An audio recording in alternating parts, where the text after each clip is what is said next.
Hello, hail, and welcome. It is time to continue Rogue Trader. Tonight was supposed to be a co-op stream with Salaminator, Baldur's Gate 3, however we've moved that to Sunday. So tonight we are going to continue the adventures of Rogue Trader Theophania von Valancius. Last time we finished Chapter 1, left the Rykad system in a bit of a state after destroying Rykad Minoris.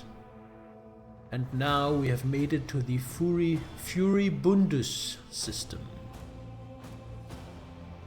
where we will land on Footfall, the system's prime station,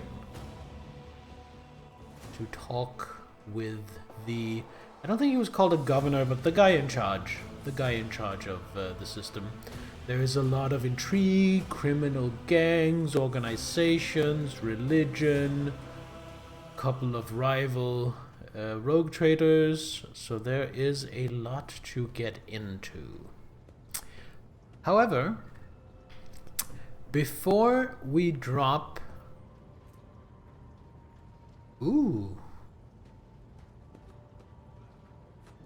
Before we drop into that system, I want to do a bit more exploration on my ship, because we didn't get to do that last time.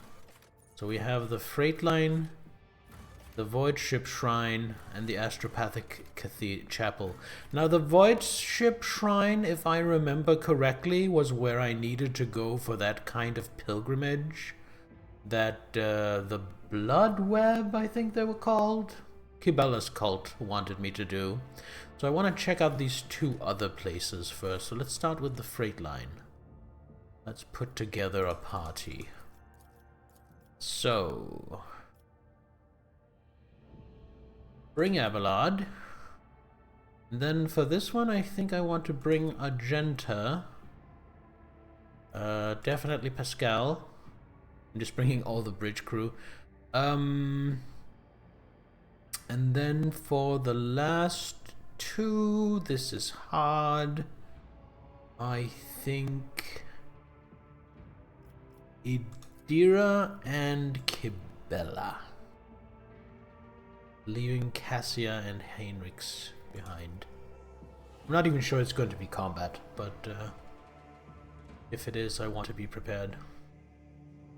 I have said earlier on, and I stand by, every time I need to pick a party, I will agonize over it, because I like all of these characters. And I want to use them all. A void ship is like a city unto itself, inhabited by thousands of people, most of whom are disenfranchised rabble, providing an easily replaceable workforce. The common folk's only mission in life is to toil away in the name of the flagship's insatiable demands. So just capitalism, really. Or in this case, I guess it's more like feudalism. Oh, we're getting a proper reception.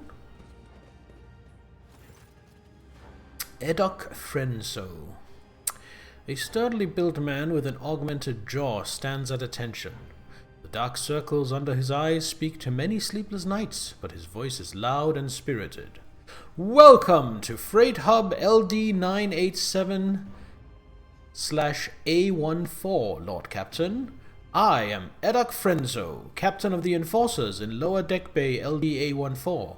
The Master-at-Arms has assigned me to be your liaison for the duration of your stay here.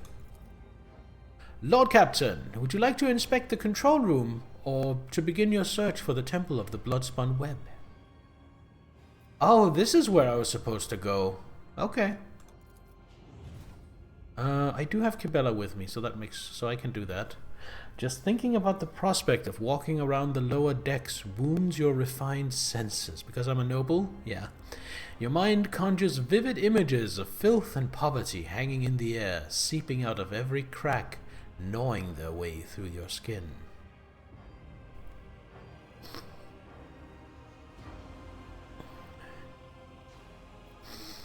It seems you were prepared for my visit.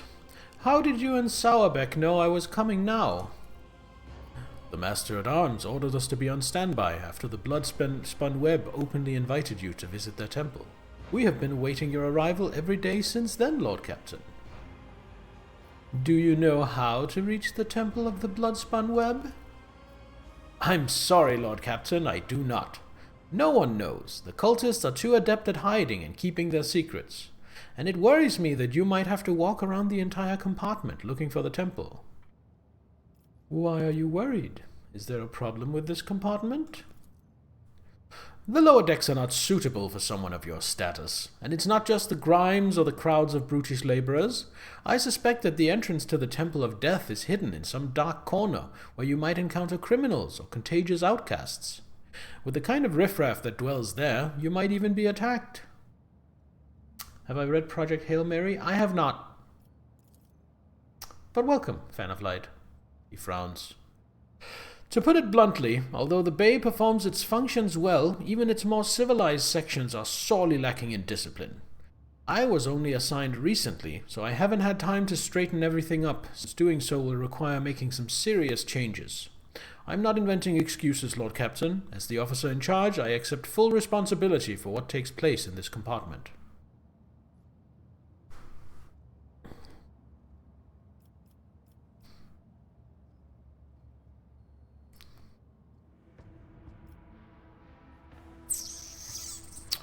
Being assigned here seems almost like exile. Did you commit an infraction?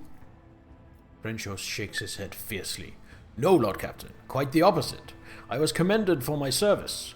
This compartment has always been a troublesome one, and the Master-at-Arms assigned me here because she thought highly of my merits. I am honored to have earned Miss Sauerback's trust.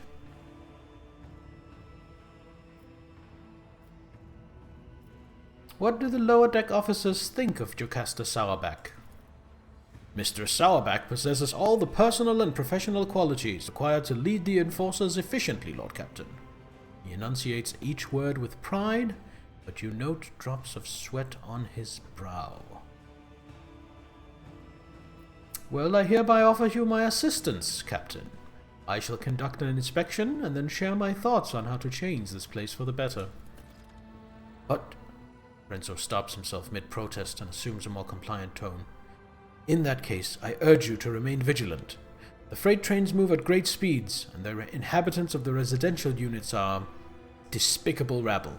One must never drop one's guard around them. And Emperor preserve you from stumbling into the pestilence pits. That's where the madmen and the lepers live.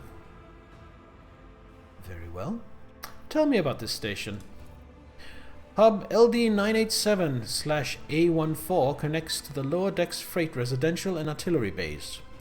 Our task is to monitor the flow of the labor force and prevent supply disruption between bays. Okay. What, Mad Max? Settings page is broken. Oh, the game? I haven't played it, but I hear good things. Who maintains this hub? Traffic controllers. They are technomats, trained by priests of the machine cult to keep the sacred cogitators in working order and prevent train collisions. The consequences of an accident like that would be easy to imagine, especially if one of the trains were carrying macro-cannon ordnance. Oh yeah, that would be bad. Also employed here are an enforcer squad, a team of inferni, the clerks who keep cargo records, and a Medicae officer, a fine chap whose medicine of choice is a bullet. May the God Emperor forgive him. Well, what is the situation on the lower decks? Most of the locals unload trains and sort provisions. We give maintenance jobs to the more capable ones. The rest, reserve workforce. Whenever crew are lost on deck, we find replacements from among those rats. And if extra hands are needed anywhere else, there are always more than enough volunteers eager to work for rations. They even queue for jobs. The rebel cause you no problems, I hope. Surely you are joking, Lord Captain. The rebels are base in nature, and mutiny is always on their minds. They steal whatever they can get their hands on, and lately they've moved from rations and tinned food to weapons. Oh no. We've confiscate these regularly, of course, and keep the serfs meek and terrified. That's the only way we can protect the mindless herd from themselves. Oh, Another thing the bastards do on a regular basis is build their shacks in front of service tunnel entrances. That has delayed the arrival of Infernus brigades during several emergencies and caused air and power supply problems in adjacent bays. We burn those saboteurs, along with their shacks, but they just keep pressing on regardless. How's gaming? Do you play games off stream? Gaming's fine. Gaming is fine. I am really loving this game. I am only just getting started. You got here early. As for playing games off stream, I do, but most of my gaming happens on stream. Off stream, I mainly play multiplayer games with friends. I don't, because anytime there's like a single player with a good story and good gameplay, I'm like, I want to save my first playthrough for on stream so I can share it with people. So, so if I do play single player games off stream, it's generally something I've already played on stream that I want to replay. Because I don't really do replays much on stream.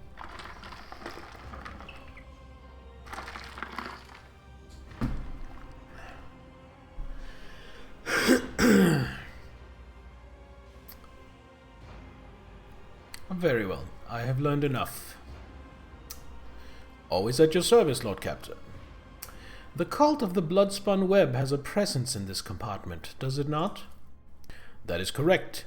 The enforcers do not bar them from carrying out their sacred duty, he scowls, as irregular as it is to have armed crew members set up a secret hideout forbidden to the enforcers, and that they can go around dispensing bloody justice.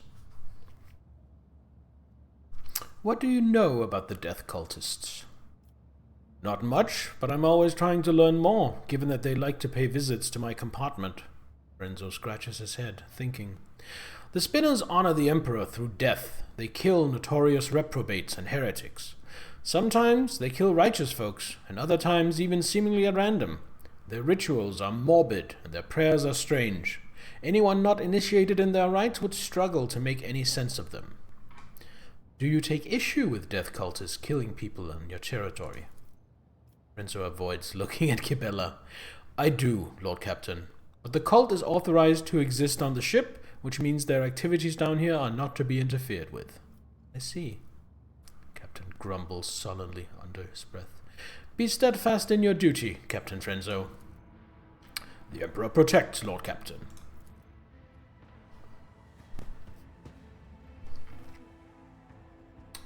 Alright. So, before we go anywhere, let us set up our formation. These two... I think a star formation with us at the back. Yeah, that looks good. Go with that. Don't talk to that. Oh, we can examine it. The server overseer makes a note of everyone who passes by its station, every time. Alright, look at the map. Ooh, there's loot down here. I can loot my own ship. Oh, did something just happen? No. Weird. Renzo whipped another bribe taker yesterday. He's nothing like... Oh, let me just have a chat with you. Long live the rogue trader! None shall stand in my way. Got some goods. Probably some writing or something. No? Some power cells. A supercharged plasma accumulator. Oh, and some maglock scabbards. Yeah, I'll have those. Your trophies were packed as cargo. The technomats are performing a sensing rite on the sacred power transformer. But the machine spirits are running rampant and will not be swayed. Oh no! Okay, I love that Pascal is the one who walked over to examine that. That is so appropriate. Okay, so that is the door further into the compartment. Have you heard? The Lord Captain herself stopped by our bay. Yes, and she looked right at me. When Lady Victus learns of this, she'll promote me to the middle decks. Wait, what is this? Disgusting. The character suffers a -10 penalty to all skills. A foray into the world of the lower decks is a great trial for any highborn figure. I actually love that. I love that it penalizes me for that. The Cogita dashboard controlling the rail junctions is lit up with indicator lumens for active hubs. Arrival and departure announcements are pouring out of the Vox systems. A statue to Magos Ionis 9, architect of Freight Hub LD 987/14. Does Frenzo have anything more to say? Lord Captain, ma'am! Lord Frenzo stops perusing the reports on his data slate. I hope the bay has not caused you any inconvenience. Be steadfast in your duty. Alright, let's go exploring. Save, and away we go. Is that blood? Oh, is that some kind of symbol? It can't be. We scrubbed the deck 3 times right before the rogue trader came. Boy, take me. The captain will have our heads. Well, the captain's right there next to you. Is this the welcome you give the rogue trader? Abelard's nostrils flare in anger. Whoever had the audacity to leave behind this appalling symbol, I will see to it that the Master-at-Arms calls them to account herself. The corner of the captain's mouth twitches nervously as he mutters, Damn those! How did they even... Well, let's have a look at this. You've seen this sort of symbol before. Death cultists carve bleeding marks like this into their own skin. Oh, so it's a welcome from the blood-spun web. Kibilla carves the same symbol on the back of her hand with a knife and whispers a prayer. Domin Teophania, remember this sign.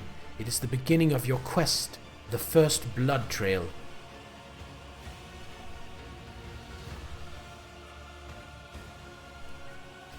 Okay. So it's like a knife or a spike with a crescent moon. We need to remember that symbol. Do you know what this mark is?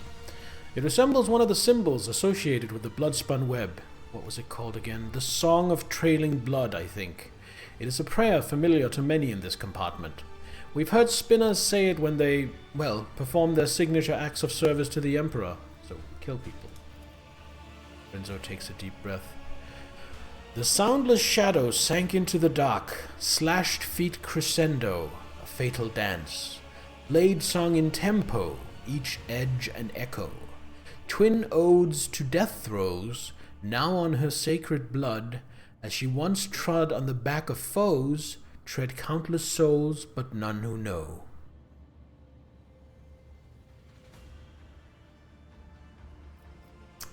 What is the Song of Trailing Blood? From what I can tell, it's something like a prayer with several verses that tell about the life of one of the cult's saints, Ariane, or the Matriarch Spider, as they call her. In other words, it's an invitation. It's only too obvious that cultists obsessed with mysticism would never use prose to mark the way into their temple. They are too fond of their obscure chants and cryptic verses. Your outstanding intellect is known beyond the bounds of your home system. Really? So I am invited to follow a trail of blood, it seems. Very well. I accept the spinner's invitation.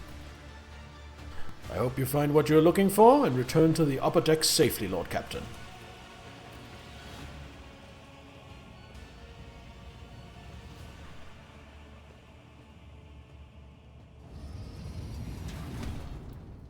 Victory awaits! Okay, so what do we have here?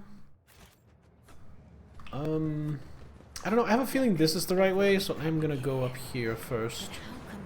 The fact you're here means your families have disowned you. You're all refuge, and the stench of the lower decks is all you deserve. Oh, what a taskmaster.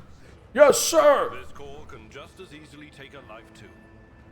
Especially if someone around here takes a fancy to your boots. Alright, thanks for the warning, Abalon. The baton and the whip, sir. Hello, Enforcer Officer. Oh, I can't interrupt him. Alright, I'll leave him to his duties. What do we have here? Bulky doors lead to the Enforcer's living quarters and the hub's provision depots.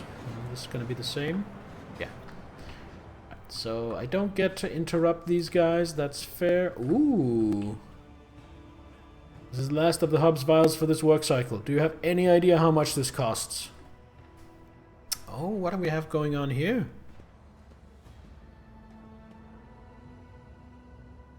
There, 57 ration cards. It's all I've got, I swear. Spent the rest on Rotgut again, I'm guessing. I'm not giving you any more favors. Give up the drink or get used to life in the pestilence pit.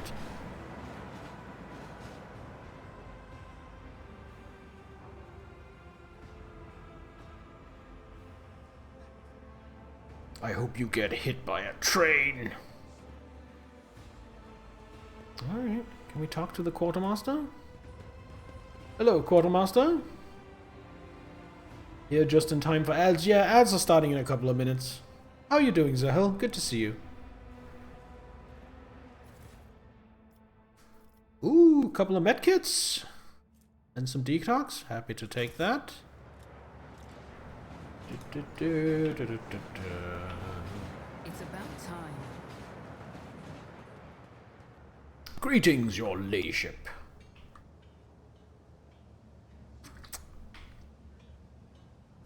Actually, does this ship have a name?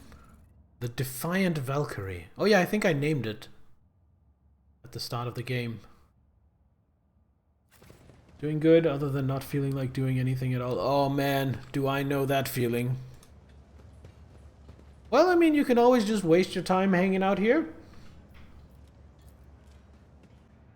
The longer you stare at the mark, the quieter the sounds of the station become.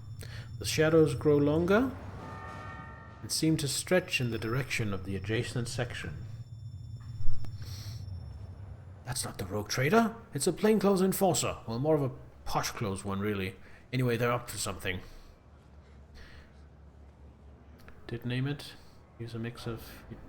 Oh yeah! Right. Now I remember.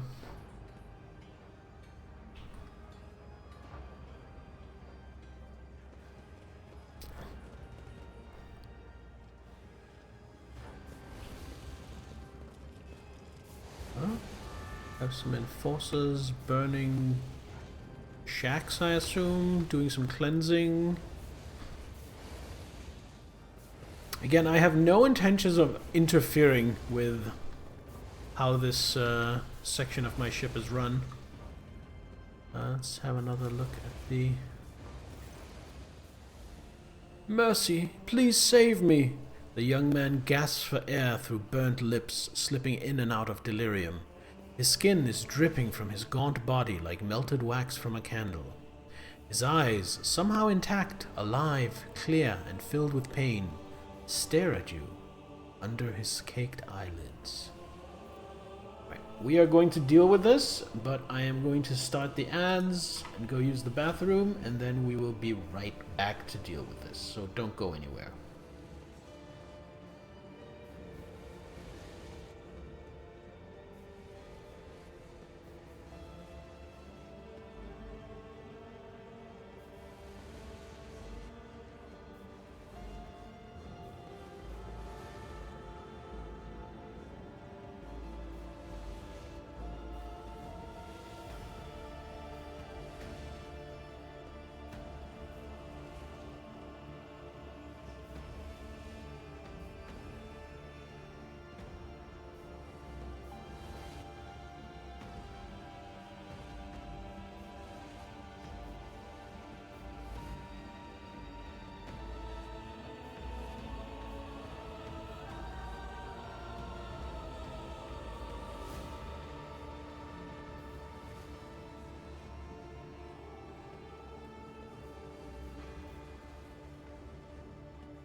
Abelard, introduce me.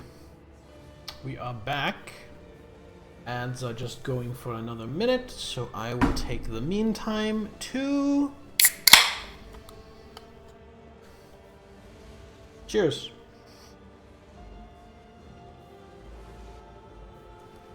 Welcome back. Thank you.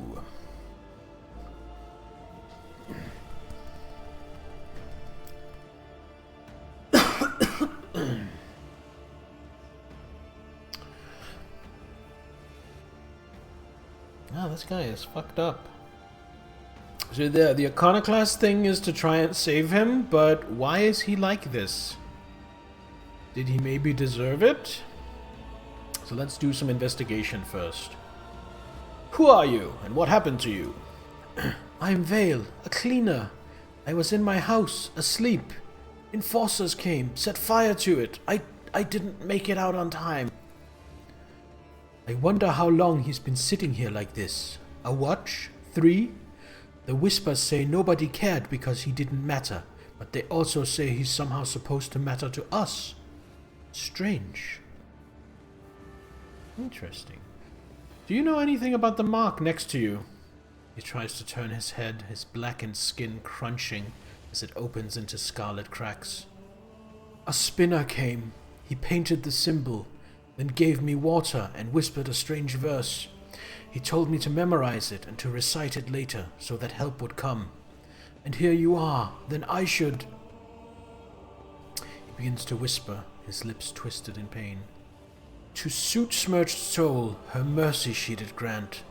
Last breath expressed, knife met heart, removed from chest, passed on to death. Her duty blessed, a balm for those who suffer anguish and distress. A longing brought to rest, of mortal bonds the soul divest. More verses. The crux of this test is clear. In order to follow the saint's footsteps, you're supposed to kill the young man and thus release him from his suffering. The cultists want to see if you understand the philosophy of those you seek. What are his chances of survival? Succeeded. He might survive, but he will be maimed for life. Too much of his muscle has been charred down to the bone. Even if he does retain some ability to move, pain will be his constant companion. His motor skills have been damaged beyond repair. A broken man or a corpse. Time will soon tell. There are times when death is more merciful than a life of perpetual agony. The chances of this unit surviving are slim. Functional usefulness in the event of stabilization of vital processes is minimal. Disposal is recommended. Yes, but I am not dogmatic. I am iconoclast. Get some enforcers and Medicaid personnel in here now. There's a man in need of revival. Once he has recovered, assign him to be a scribe's apprentice. He is too badly injured to go back to a worker's life.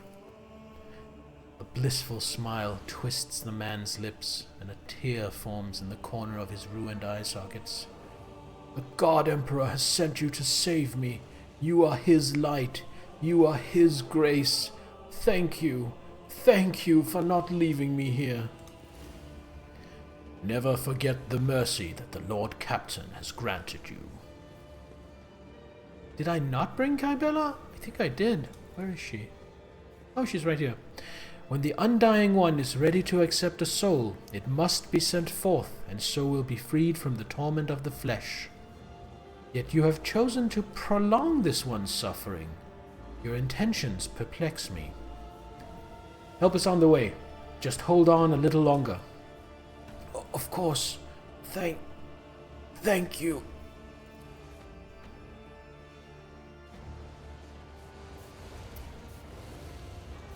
Can I get up to this loot?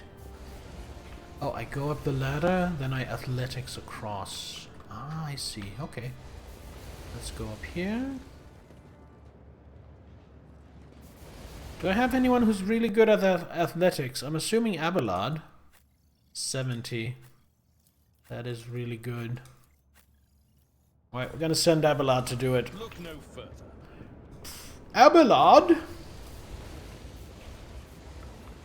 Go jump. Unexpected result. Oh, he got the entire party across. Nice. Alright, let's see what we get. Some rare cloth dies. Nice. Batteries. Ooh, 10 each. Nice. A fuel tank. Some icons. So these are only 2%, but they are holy gifts, which seems to be quite valuable with most factions. Charred scrap of parchment. You can barely make out the crudely scribbled words on the notes. Then past the market. Be sure the enforce you or you'll ruin entire operation. On the tracks behind, you'll find a little gift for.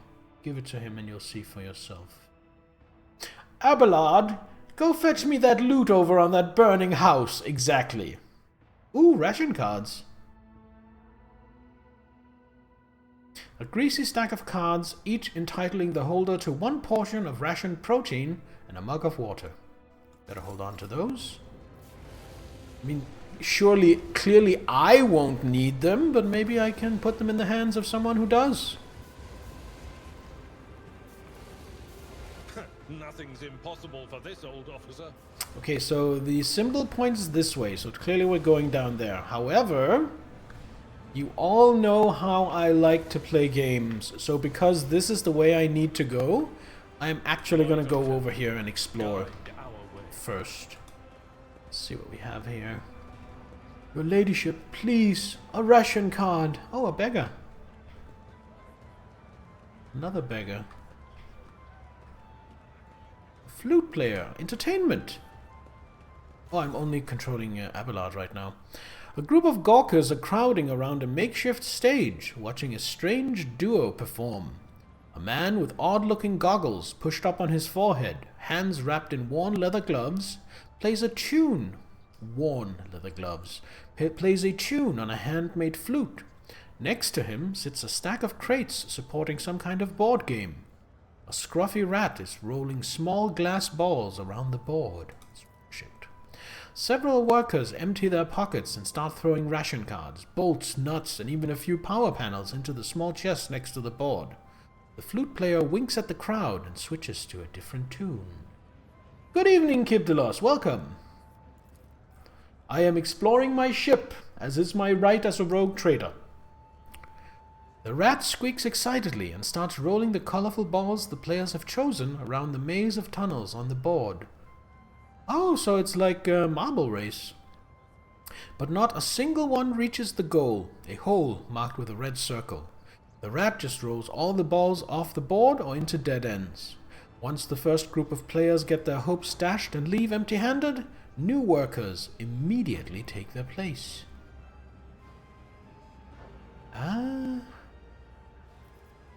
Listen to the tune. The rat's movements, from the flicks of its tail to when and where it pushes the balls, obey its master's wordless commands with uncanny precision.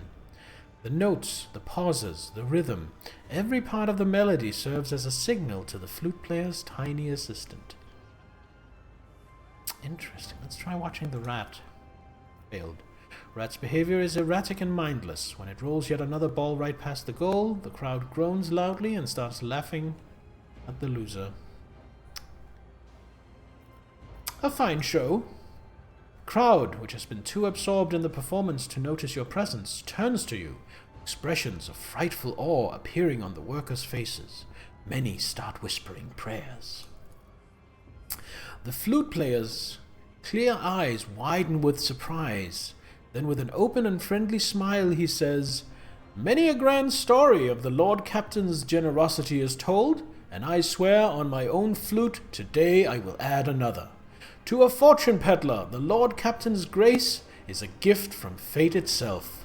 He applauds you with gratitude, and the workers timidly join in.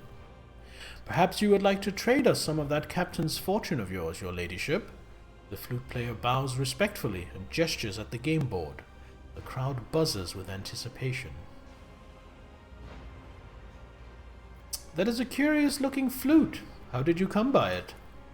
He pats his instrument gently. Me mother loved music. She used to hum beautiful melodies to me, and when she passed away, I carved this flute from her hip bone and learned to play, out of sorrow and respect for her memory. Oh, it's beautiful. Who are you? I am but one of many. The man gestures broadly at the teeming station. A voice in the crowd, a cog in the mechanism. His humble servant. Flute player is all they call me, because that's what I am. I make up tunes and give the people respite after a hard day's work. Play one of the local favorites for me. Flute player smiles mysteriously and brings the flute to his lips. A simple, brisk melody pours out of the instrument. The glum faces of workers and traders soften a little. The tunnels around you seem less squalid than before. Long after the music has stopped, many continue to whistle the unassuming ditty.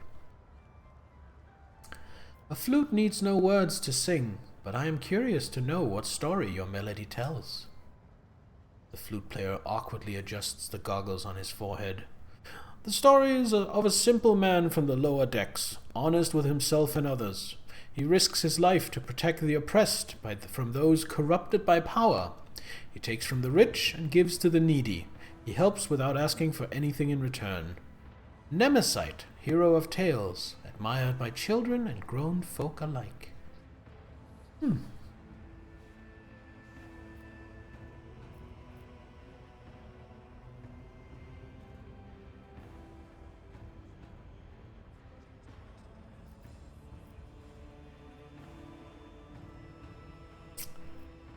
Well, I am going to choose the good guy route, rather than berate him for this. May good times come for you one day, and then there will be no need for songs about fighting injustice. In the meantime, strive to lift the people's spirits, flute player. The crowd nods in approval. The excited whispers merge into a single prayer for your health. The flute player smiles. For a humble servant, there is no greater reward than his lady's approval. I will try my best to inspire as many of your subjects with music as I can. Now, were you suggesting we play a game? The flute player smiles eagerly. Please, bless our little lark with your attention. Explain the rules of this game to me. It's simple. On this board, you play with fate. Choose a ball and give it to Bolts, my rat. If she rolls your ball into the pocket marked in red within 3 minutes, you win. If it doesn't, you lose. Simple. Alright, I'll give it a try. The man readies his flute, and the rat dives under the board. You hear clawed feet scrabbling against the crate, and a few moments later, a green ball pops out of the center. The rat almost manages to get the ball into the hole, but sharply changes direction right at the last moment. Then it happens again and again. At last, the ball hits a dead end, signifying your defeat. Another round, your ladyship. The man bows his head with a slight smile. You know, I've heard wise visitors from higher up say this little game offers more than just amusement. They say it is an opportunity to test different strategies, to learn more about others and yourself.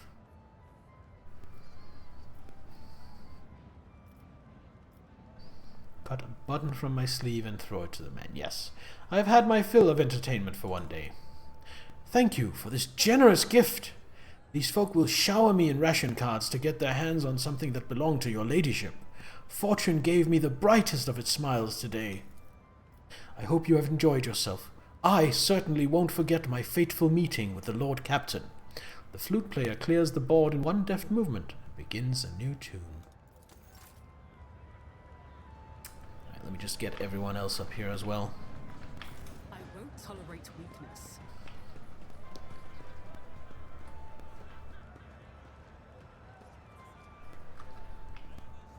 Let's talk to the beggar.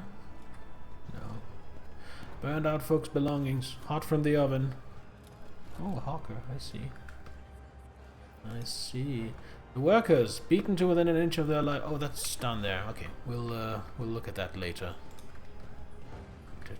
Oh, this is actually where I'm meant to go. I see the symbol. Alright, well, in that case, let me just go and explore down here.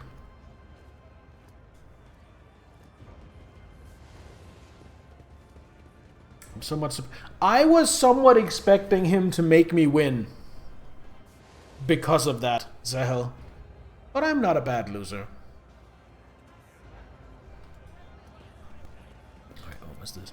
The workers, beaten to within an inch of their lives, are returning stolen power panels, wire, and microlumens to containers marked disposal. Hello, Enforcer. Long live the rogue trader! People are trying to get work. Okay. Hey, Heinrich Montag! That's the leader of the Inferni. So I guess they're trying to pick out candidates for the Inferni. Glory to her Lord Captainship! The time-worn loader is barely fit for purpose at this point, but the Enforcers still see its complex maintenance as the lesser evil compared to hiring ignorant, clumsy scroungers to do the job. Hello, Heinrich. Heinrich Montag. The Infernus Master salutes you cheerfully with his low stick. Lord Captain, what an unexpected encounter! What brings you to this compartment? The famous cuisine and magnificent vistas, no doubt. I seek the Bloodspun Web's temple. Do you know where they're hiding? I don't have the foggiest idea, and that's probably for the best. I have my hands full as it is. What are you doing here? I'm here to patch up Savage, locomotive number 3, under the tech priest's supervision. That old grump is my personal favorite on the entire freight line. Every couple of years, Savage gets mad, his boiler catches fire, starts spitting steam at the repairman. Guess who they call to take care of him in these situations? The Inferni, of course. And after I've done all the most dangerous work, that's when the Iron Brains come in. But that's right, I love Savage. When he's in a good mood, the feeling you get standing at his levers and speeding down the freight line is indescribable. I envy those tech priest drivers who get to operate him every day. The roar of the boiler, the wheels thumping like mad, all that furious power pulsing in your hands, responding to the slightest movement. How about... There's a mischievous spark in Heinrich's eyes. I introduce you. Well, I cannot turn down an offer like that.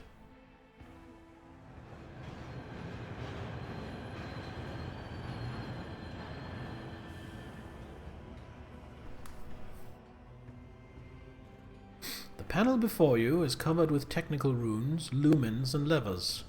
The platform shakes with the boiler's mighty vibrations as the iron beast beneath your feet growls and snorts ferociously.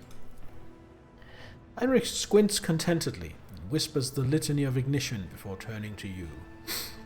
The machine is angry and refuses to obey. Right now, Savage is powered only by the auxiliary maneuvering engine. We will need to start the main rotor if we want to take a trip down the freight line. Initiating the train blessing algorithm. Let not corrosive wear separate the wheel sets. Let the traction drive receive the touch of the motive force granted by the invisible hand of the Omnissiah. Let his grace strengthen the joints and supports that lift the body above the decay of mortal tracks. Hear me, driver, and praise the machine god thrice. For it is only by his will that the miracle of sacred locomotion is accomplished. The blessing has been successfully executed. Listen to the rumbling noise coming from the boiler. The stubborn machine does indeed seem remarkably similar to a wild beast. The roar of the mechanism resembles a hoarse growling, and the scarlet glow of the lumens on the control panel makes you think of the malicious glare of a predator. The spirit of this machine is vicious, but strong and lively. Alright, I think this is enough. As you command. I do hope you're leaving with a favorable impression. Enjoy your walk. Meanwhile, I will take a ride on the freight line and see how our little rascal here behaves at full throttle. Yeah, that's his job. I'm not going to interfere.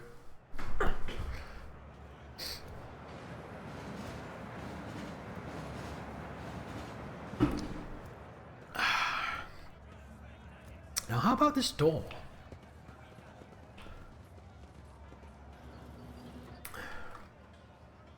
Ooh. Pascal, you want to take care of this? Success is an Ooh, very valuable. Ooh, that was a really good find.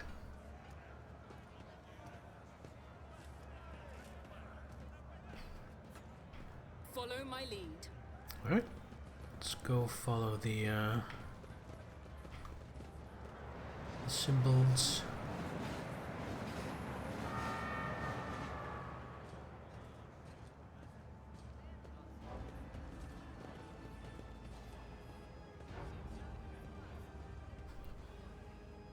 Hello, beggar. A group of beggars are rattling their arm mugs and ostentatiously displaying their hunger-sunken bellies and various disfigurement. A toothless man falls to his knees before you. Your ladyship, spare a throne for those who can't even get the worst jobs.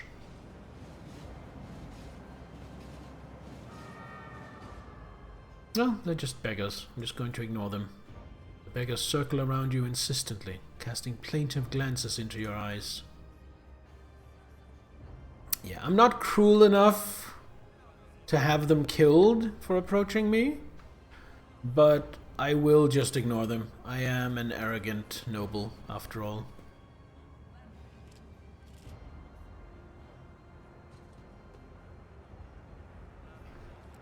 None shall stand in my way. Okay, so that's the way. So we explore the other way. Oh, I forgot to open that door. Oh wait, no, this is a different place? Yes, this is on the other side of the tracks. Okay, so I haven't been down there yet.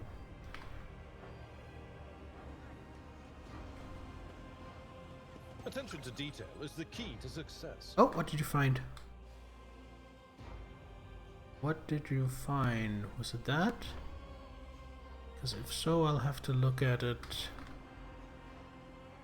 later. We should deal with this. Oh, that, however. More ration cards, synth leather, finger bone talismans, and some cornstarch.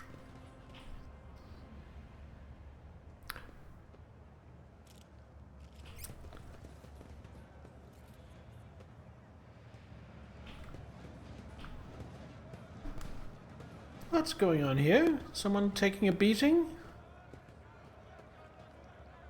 How many times do I need to tell you, ungrateful maggots? Mistakes must be paid for. The poor person that hit his ration cards there. Oh, you're right. I just fucked someone over. Oh, you're so right. Oops. I guess I'm the bad guy. The battered worker throws himself at your feet and touches the toe of your boot with his dirty palm. How dare he! Your gracious ladyship, hand of the god emperor, save your unworthy servant. Get lost! The enforcer's heavy baton pummels the man's back and shoulders several times. His bones crack audibly. Oh, cruel. My sincerest apologies, Lord Captain. Your boot, I'll clean it right away. A murmur of discontent breaks out among the gawkers who have gathered around. None of the other workers dare come closer, but the anger on their faces is plain to see.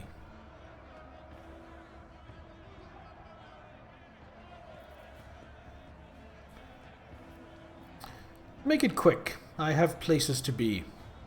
The enforcer hastens to remove one of his gloves, then starts shining your boots. Almost done, Lord Captain. Low, insistent dissent begins to rise in the crowd, only to die back down as soon as the enforcers brandish their batons. The murmurs immediately turn into pleas for mercy. Awareness test succeeded. A sullen, red-bearded man with keen black eyes draws your attention. His oddly piercing gaze seemed to size you up the whole time you were speaking, but now he has hastened to conceal himself behind the gawkers. The next thing you know, you are watching him hurry deeper into the tunnels. The enforcer hisses at the worker vindictively. Oh yes, 12.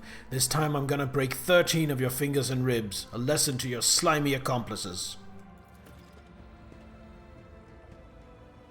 I am sure he had that coming. He's probably a criminal or something. Crowds have dispersed. Ooh! Levers! Now, I am not just going to start pulling random levers. That is such a noble thing to just, like, blunder down to the lower decks.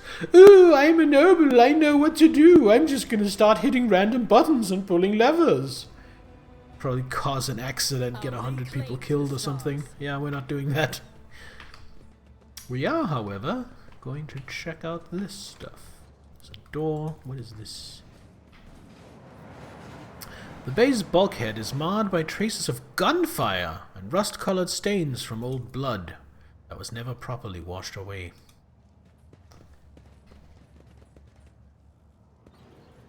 What have we here? Nothing. Nothing! Feel personally attacked now. I am pressing random buttons.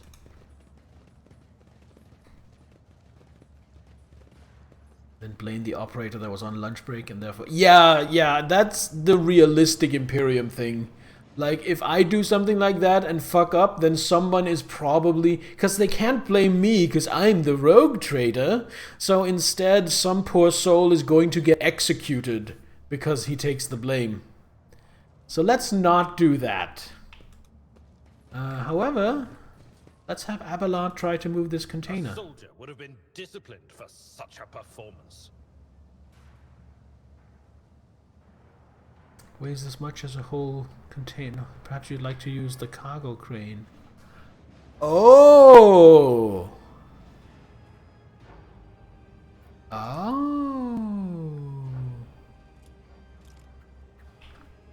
Must be something of... Oh, that seems to be stuff of interest. Never mind, I'm gonna start pulling the levers because now I understand what they are. They're the controls to a cargo crane.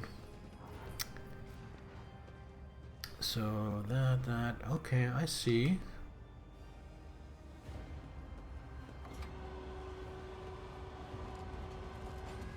Like the god from the van.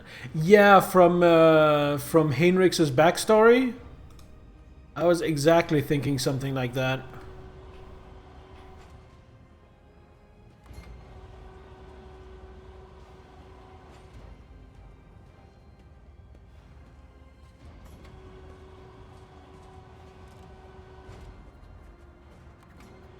Okay, I need something to close the claw.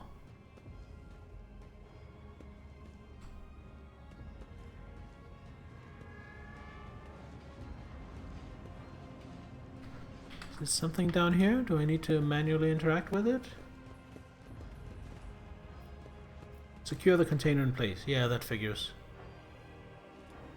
Long live the rogue trader!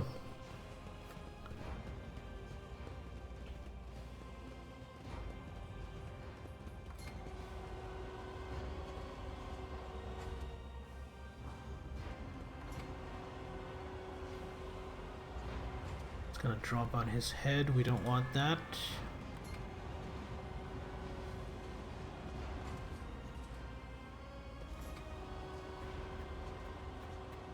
I'm gonna put it there for now. Any challenge for me?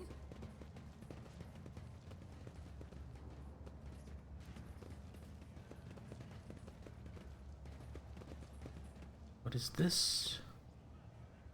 Someone has sketched a hasty portrait of a worker with a red scarf over his face. Oh no. The artwork still reeks of chemical pigment. Judging by the layer of flaked off paint, it has been removed several times already. Oh no, is this some kind of rebellious worker organization? I've expected you to be able to open the claw mid-air and get loot from the box. I don't think I can because opening the claw isn't done remotely. That's done by directly interacting with it. Otherwise, good idea. Good thinking. Laborer. And some loot.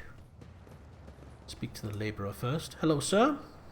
Who are you? No, shh, don't make noise. They shot everyone. Please, don't tell them. Right, I will take a power pick.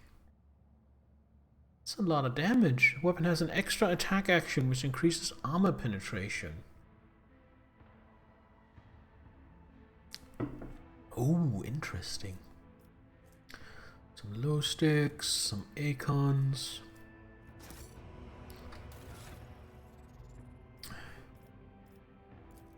He's sticking with chainsaw. He doesn't use a melee weapon. He's using his power axe. He's using a force sword. Yeah, nobody's gonna use that power pick. Am I? No, I think I'd rather have the sword. Why is that worker's tool more dangerous than your sword, right? I mean, that is a recurring thing in 40k. Like the Gene Stealer cult faction, a lot of their weapons are like industrial tools, and they are often more dangerous than actual weapons. I won't tolerate It's kind of wacky. Ooh. So 50 athletics. He has 70, so that means that's a minus 20.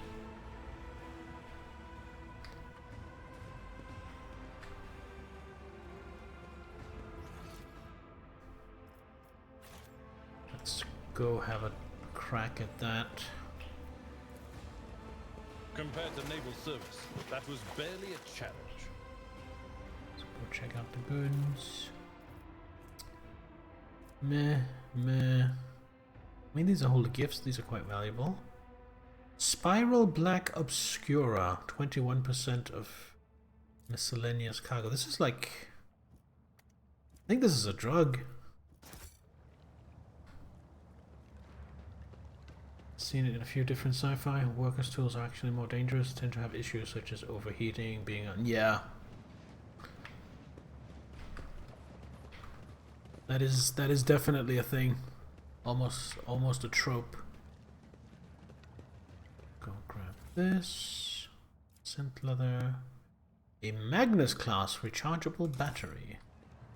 Battery. Oh, what's going on here?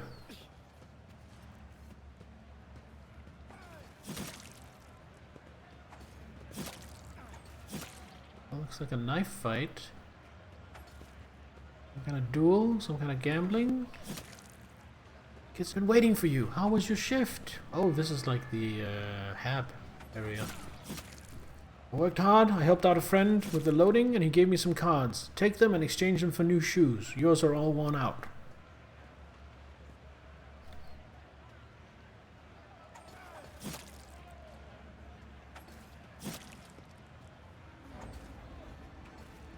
Oh, thank you. I've already made your bed for you, so once we've eaten, you can go and rest. The little ones and I will head out to the marketplace and leave you in peace. What a miserable existence. This is so awful. That's the Imperium for you. Why did the Emperor send me such a wonderful wife? Aww. Well, that's kind of sweet. Hello, Libera. Wow, this is the first time I've seen a rogue trader up close.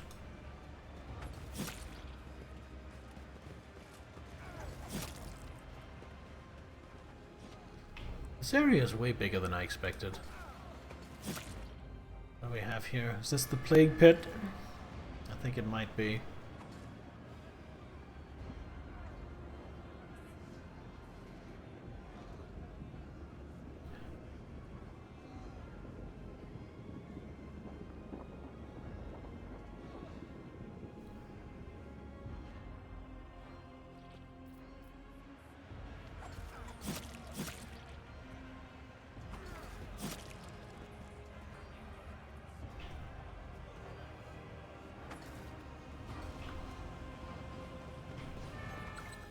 Oh, found something. More ration cards. Cloyne juice cartons. An Angevin Crusade medal. Oh man, someone's gonna really be sad that I took that. Get across athletics. No, I'm gonna go the other way.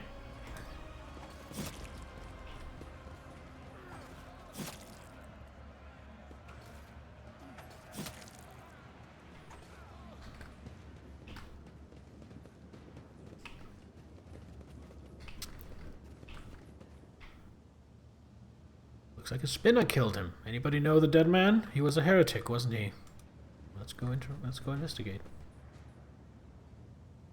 Heard those zealots even kill upstanding folk. They say it's the Emperor's will.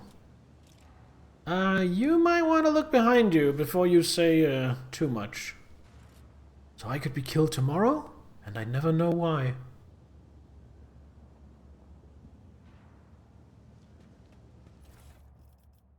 And meanwhile, the rogue trader is just wandering around stealing everybody's shit.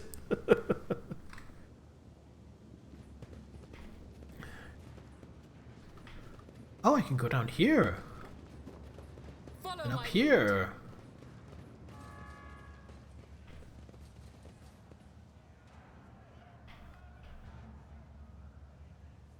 Anything here? No, doesn't seem to be. Oh, is that?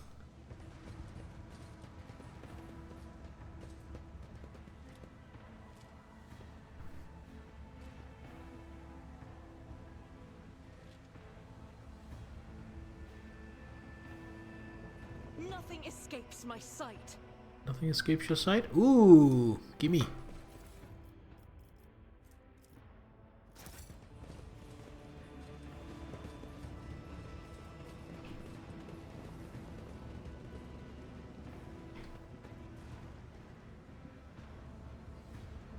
Glory to to the Lord Captain. Oh my god, do they not even know the name of the house they work for? That guard, what are you guarding?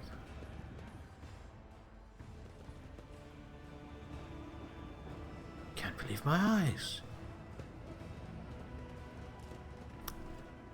But this just saved. Blindfolded old man. Let's go talk to We him. need to investigate.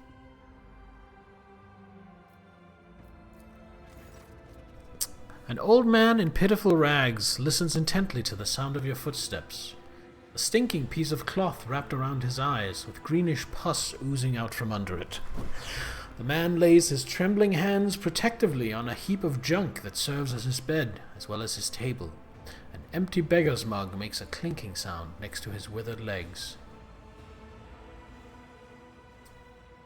Here, have something to eat. The old man ravenously sinks his remaining teeth into the meat's tough fibers, but soon gives up on chewing and swallows the piece whole. Could this be a true miracle of the Emperor? Or is it just another dream? What happened to your eyes? The void rats gnawed them out while I was asleep, and the sewer water my wounds were washed with was infected, turns out. The pain became a stinging feeling that wouldn't go away, and only got worse. How does an old blind man manage to survive in a place like this? People help me. Good people. Not so good ones, too. He sweeps his withered arm vacantly around the slum. Alright.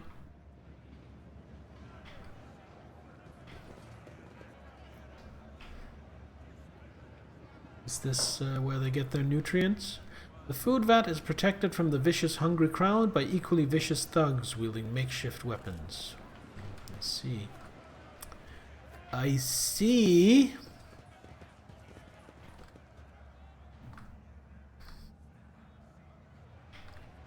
Oh, I see loot. Victory awaits.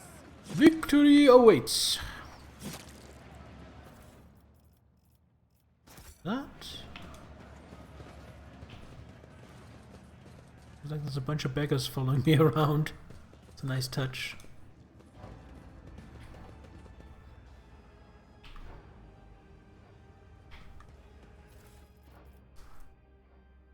Ooh, really valuable.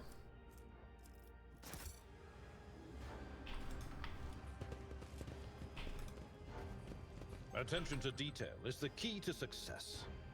Ooh, a trap. Let's deal with that. Reactor online. Sensors Duty online. prevails. Weapons online. All systems nominal. Hello, Jägernaut. Welcome.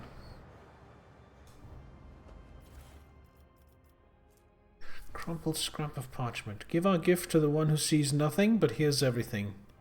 Then the truth will be revealed to you. Ooh. Interesting. I wonder what the gift is. Clearly there's some kind of mystery here.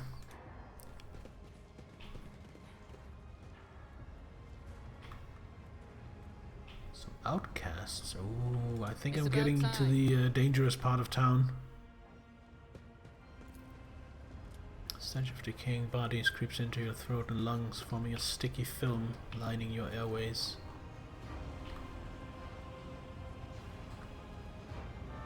Yeah, I think this is the area they call the plague pits. So what did that message say again? Miscellaneous. This one. Past the marketplace. Behind the tracks, find a little gift. Give it to him and you'll see for yourself. Not sure what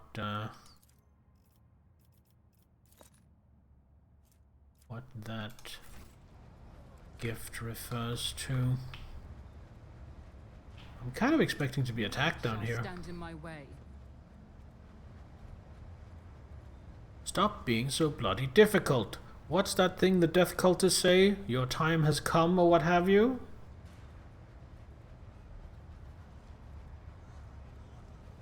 No, please! What did I do? Ah! Talk about being everywhere at once. How about we take the stuff to the marketplace? We'll get to eat soup tonight. So how you doing, Jaegernaut? What's up?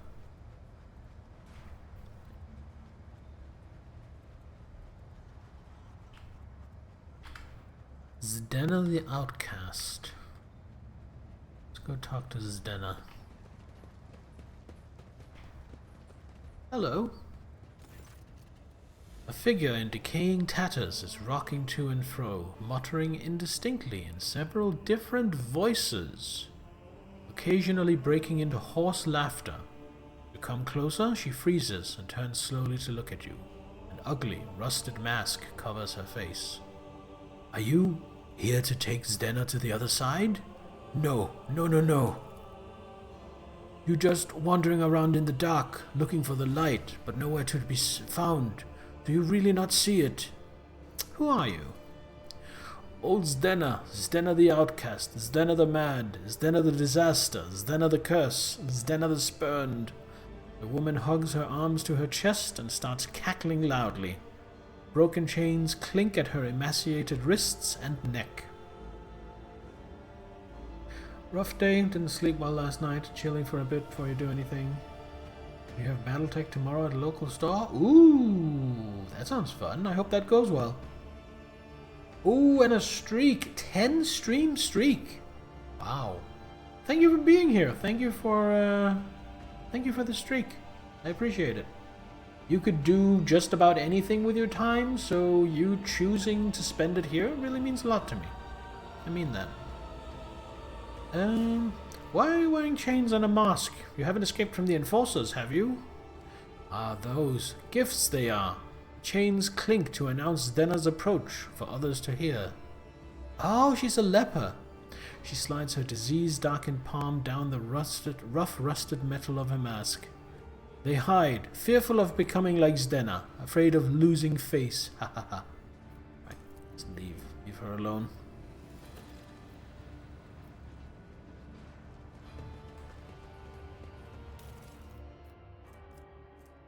Ooh, some trank. I'll lay claim to the stars. Lepers. Cast your eye there. Trap. Pay attention. Magenta, deal with these traps. The Emperor favors me today.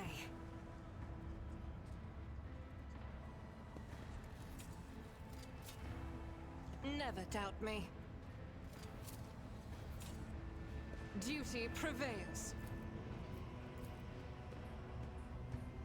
This explorator is blessed with Crimson multifunctionality. Intoxicants loses all of their temporary wounds. Oh, so I trade temporary wounds for melee damage. Ooh, that could be really good on Abelard or Heinrich's Martyr's Bone Charm is worn by a Death Cult Assassin. When they wear against a stack of Bloodbless, they also gain 10 toughness. Okay, not bad. Crimson Oblivion, if worn by a Death Cult Assassin, whenever the wearer kills an enemy, that enemy explodes in a fountain of blood. Yes, please, I'll have those.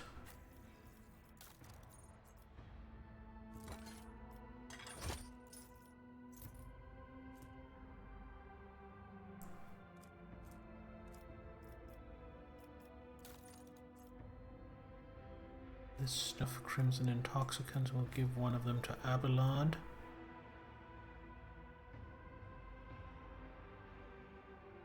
Yeah, take off the Onslaught. Give him a stack of that. Oh, Death Cultist just put someone out of his misery. Hello, Death Cultist. I won't tolerate weakness. Got some stuff. Weird, my little voices have shut up. Now they're just giggling quietly every time you go touch something. How about we head back and wash our hands with soap 10 times or so?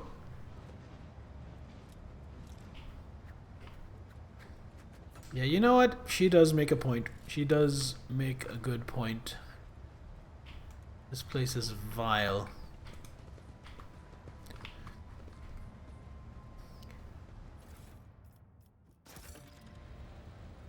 Cure for a rash. The Lord Captain spent too much time in the pestilence pit by the void ship's freight line, and now his skin is covered in inflamed blisters. There must be someone on board who knows how to purge the rogue trader's body of this affliction. Oh wow, so it actually does penalize me for it. Am I exercising? No. I haven't been exercising recently.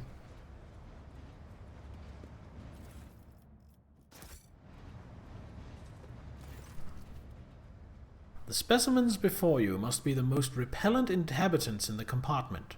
They're covered in sores, bald patches glistening with pus, and the stench of unwashed bodies brings a tear to your eye. One of them glowers at you and grunts. What you want?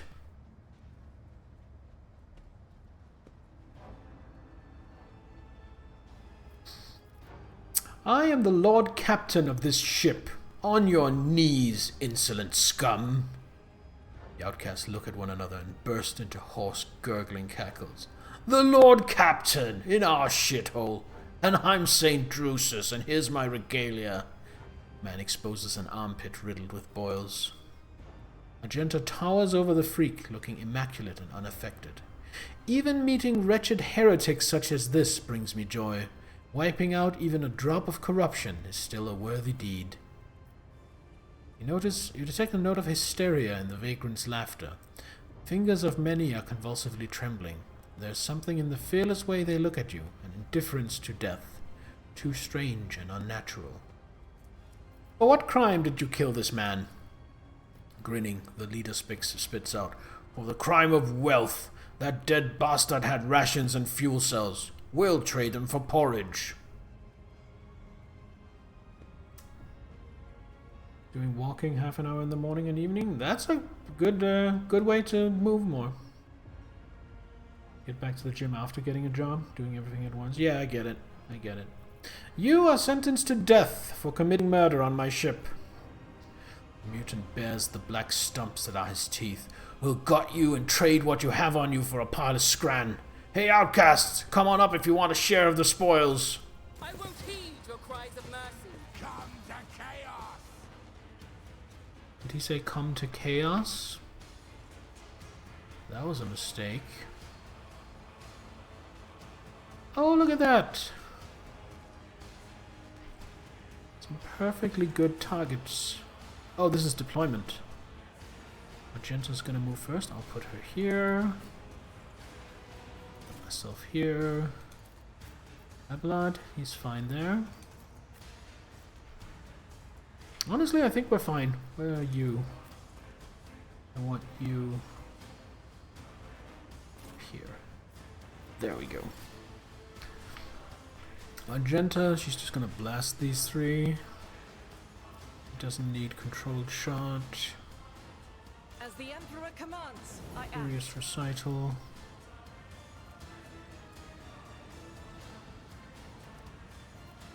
I'm gonna burst into these guys. Run and Faith without gun. deeds is worthless. Just gonna stay stationary, fire another As the burst. Emperor commands, trust is a prayer. I was expecting them to be dead. Oh, they do gas when they die. Okay. Well, that's a little more troublesome. Not a problem for me. Magenta, serve me. Magenta. Voice of command. Magenta, bring it down. And Magenta. I'll do it. Eradicated. Kill this guy as well. And As the reload. Emperor commands, I act. Reveled Faith without Slaughter for the deeds is buff. worthless. And turn. Tiffania has one action point left.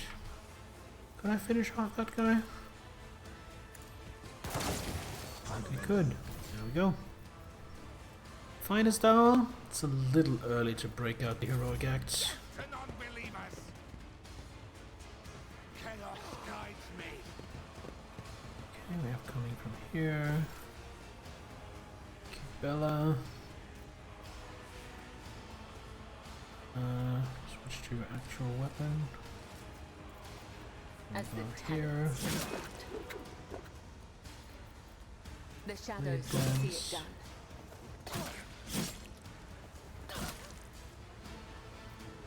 Then Trust capture me. audience. And which sword do we attack with? Attack with this one. Kill. As honor ordained, death is a off. blessing. And take some poison damage. So we move I here. shall not fail. and then oh, acrobatic artistry would be beautiful here, but I don't have the action point. What a shame. Idira. Let's see, we still have him. We have 4 here. And then these 3, and I think that's it. Move Idira to here. Oh, actually he's he's the leader and he's untouched. 5-hour power cut. Oh, that sucks. I'm sorry you're dealing with that, fan. That sucks. Gonna put forewarning on Argenta. We are going to analyze this leader guy. And we're going to psychic shriek him. Will do.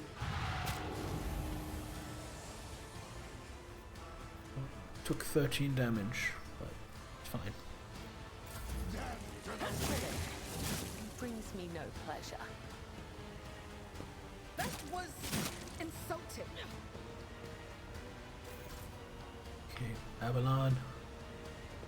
Abelard, your rogue trader is under attack.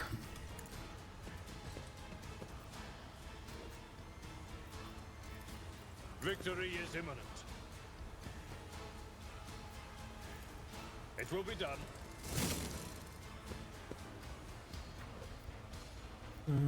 I will do my duty. It will be done. Sure. So night at 1 o'clock, waiting for power so you can go to sleep. Why do you need power to be able to go to sleep? For your alarm? Victory is imminent. Found him. Pasquale.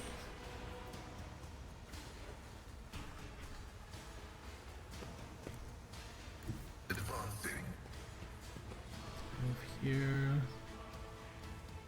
Do I want to do anything before I shoot?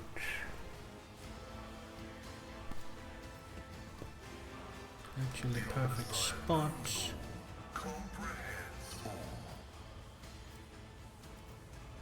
Then area attack. Good start. And there are a bunch of exploits on people, so joint analysis. Just can't. Oh, it's for something like air condition. That makes sense. Makes sense to me. I really don't want to kill any innocents, but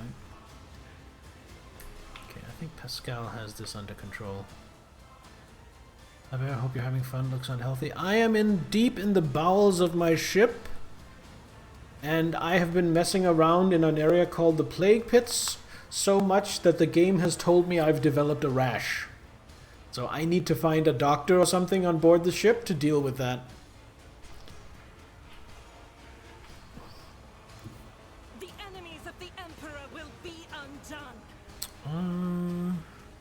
Oh, I can run and gun again. None can escape the Emperor's judgment.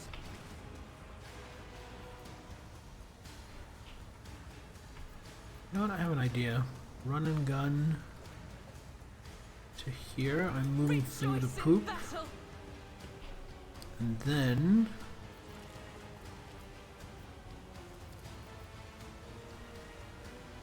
do this. Oh, I thought I would hit the guy behind him as well.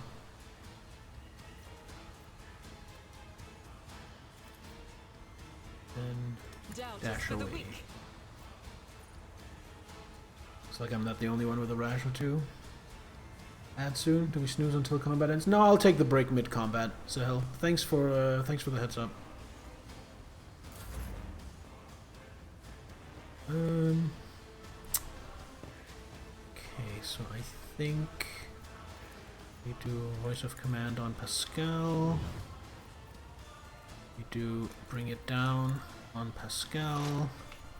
Pascal does another AoE shot on these fellows. He took some damage, but I think that was worth it to get rid of these three.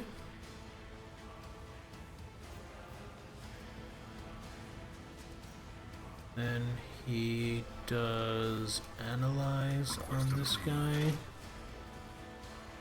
He does, guess, expose weakness? No, just joint analysis.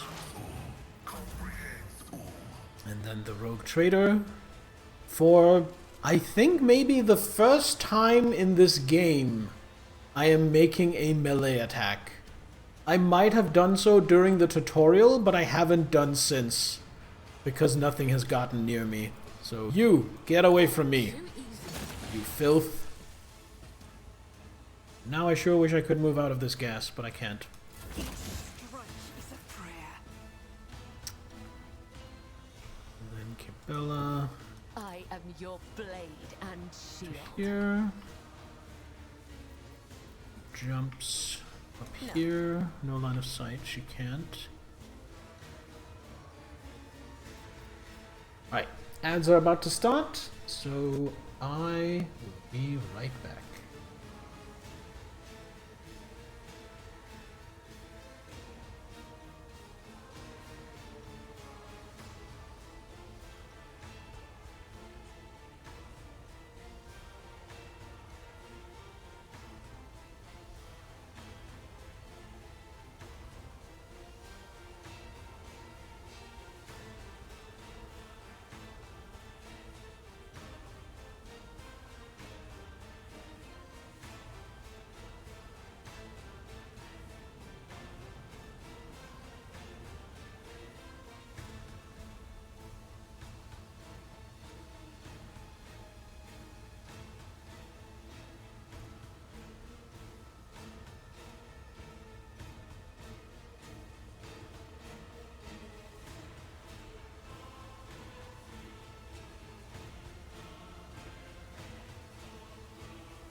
Alright, we are back.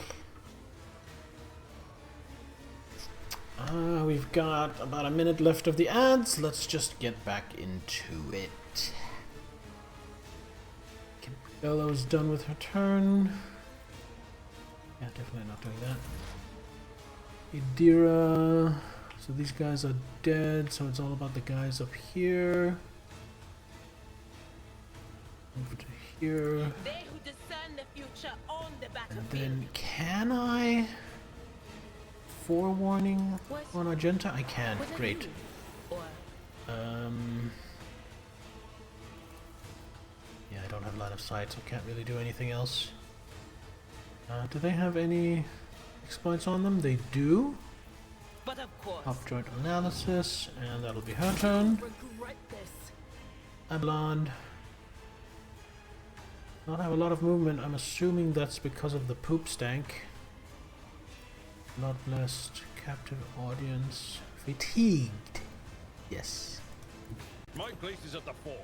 Get out of that. I don't know why he has captive audience. I never hit him with Gibella. And then charge to get to here, I suppose. Pascal, move to here. Oh, can I actually see them from here?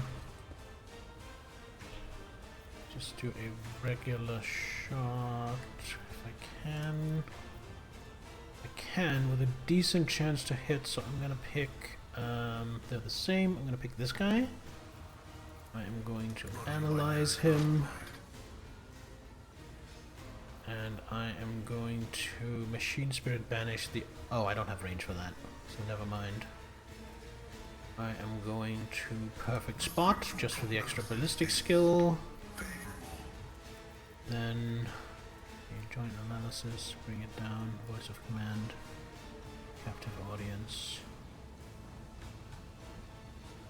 Oh, that's why, because they get them as cover. Okay. Voice of Command.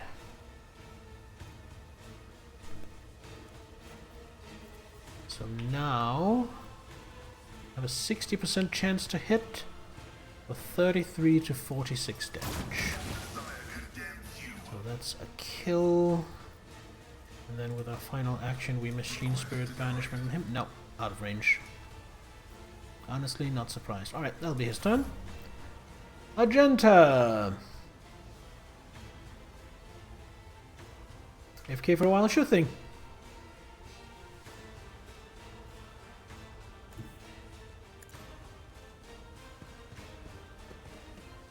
So that'll be 9 to 14. Whether I do a line or an area plus burning or with the bolter. Also 9 to 14, but potentially 3 times. What's my hit chance? 62. I'll do the burst. As the Emperor commands, I act. Yeah, and that's why I did the burst. Good job, Argenta.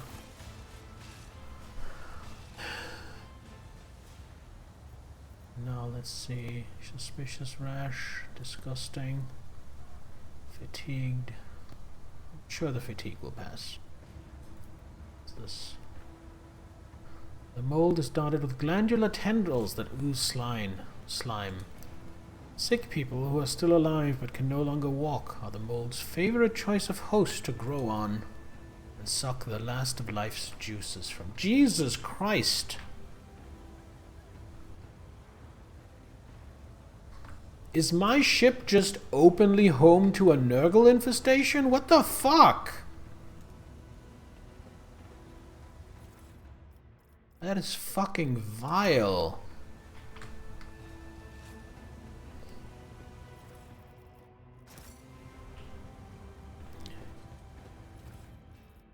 What do you have there? Relished anguish.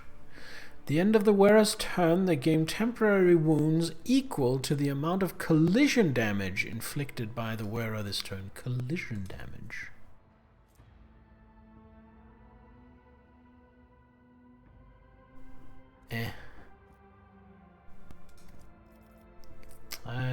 don't see myself doing that. That can just go to cargo.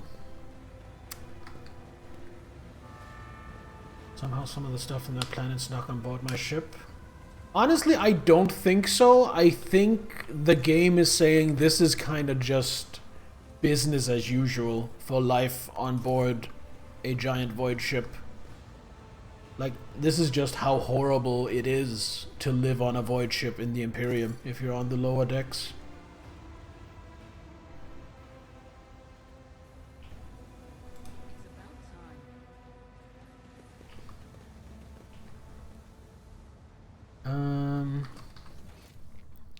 Oh, it's loot. Where's the loot?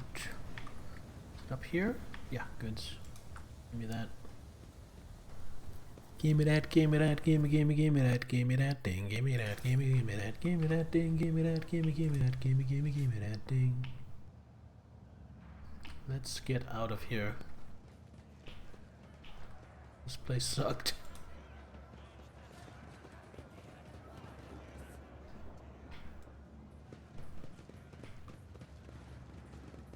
None shall stand in my way. None shall stand in my way. Characters' dodge, hit chance, and parry are reduced by 10%.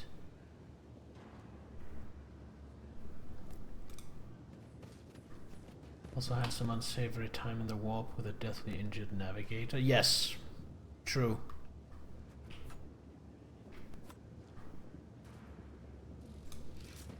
The one who put the blade in me. Oh, Conrad Voitvir? Yeah, there was also an issue with him.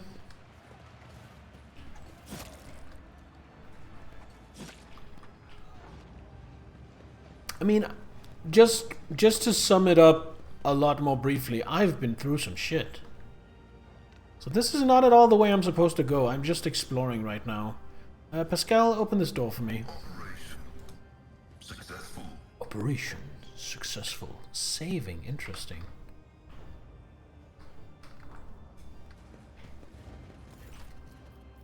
Thief leader. Several people are eagerly rummaging through a rack filled with weapons from the Enforcer's arsenal.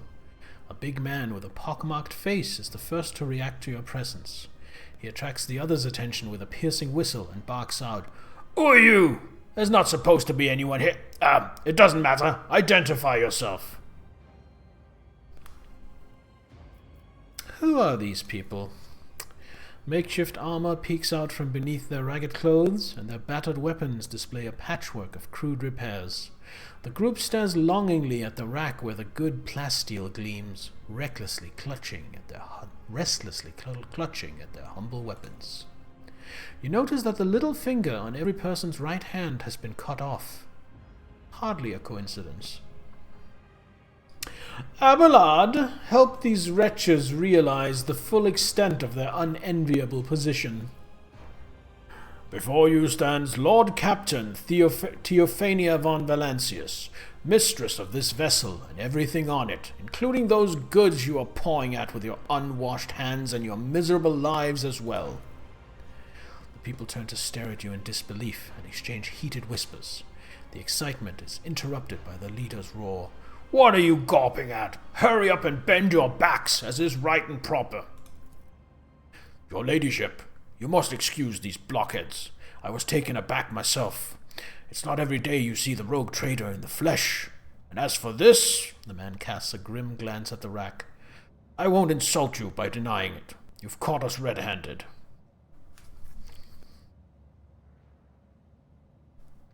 "Who are you?" "The Hard Nines, a gang, a brotherhood from Transport Bay 9. Don't think we're parasites. We do our bit for the prosperity of the ship.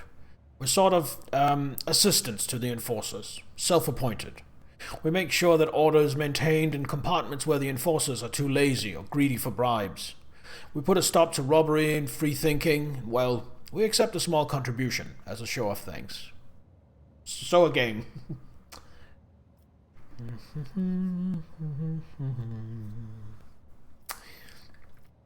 "Why do you want my weapons? Are you going to rebel?"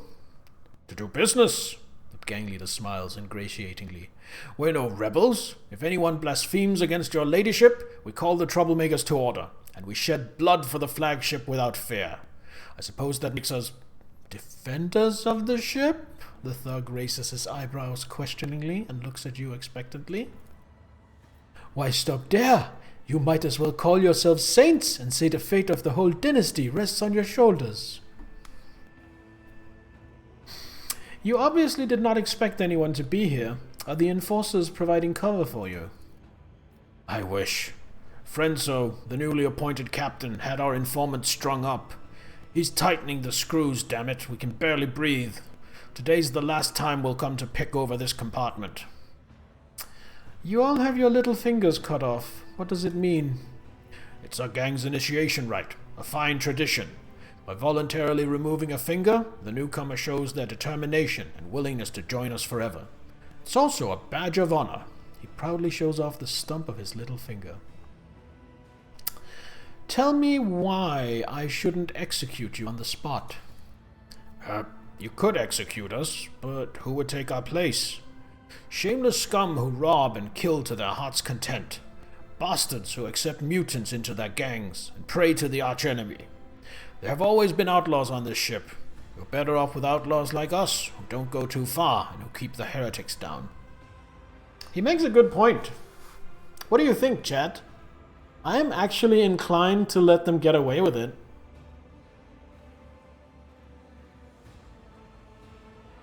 You like him? I think we're gonna give them a pass.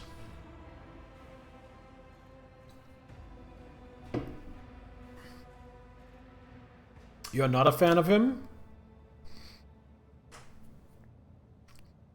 Honestly, if I could remove them and know for a fact that something worse wouldn't take their place, I would. But I'm kind of swayed by his argument that there will always be gangs. So might as well preserve a gang that's not too bad, rather than create a vacuum where something worse could take up. I think we're gonna be lenient here. I suppose you may be of some use. I shall permit you to take a few of the more basic weapons and leave. Serve the ship well. Exactly, Zahel. Lesser of two evils. It's a compromise. The seneschal grits his teeth, impotent in the face of your choice. One day I will realize the depth and wisdom of your decisions, Lord Captain. But in the meantime, I will pray that this act does not come back to haunt you. Am I undermining my own law? I kind of am, yeah. Hear that, boys? The Lord Captain herself is expecting good things from us. We can't let her down. His cronies make sounds of approval. We will fulfill your command to the letter.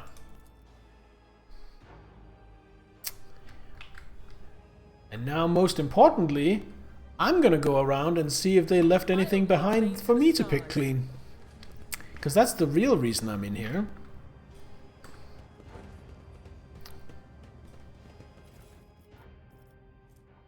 Some Lascons. Look at this. Yes. The Ripper. An autogun. How does that hold up to what I already have? Don't I have an autogun? I have a stub carbine. Did I not keep anything resembling an autogun? These are less guns.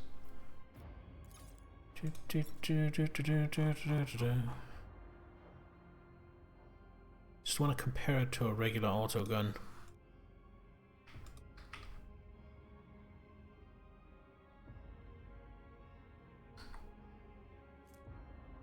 Crappy autogun, 3 to 5 damage, 4 rate of fire. 5 to 7 damage, 8 rate of fire. Good range too.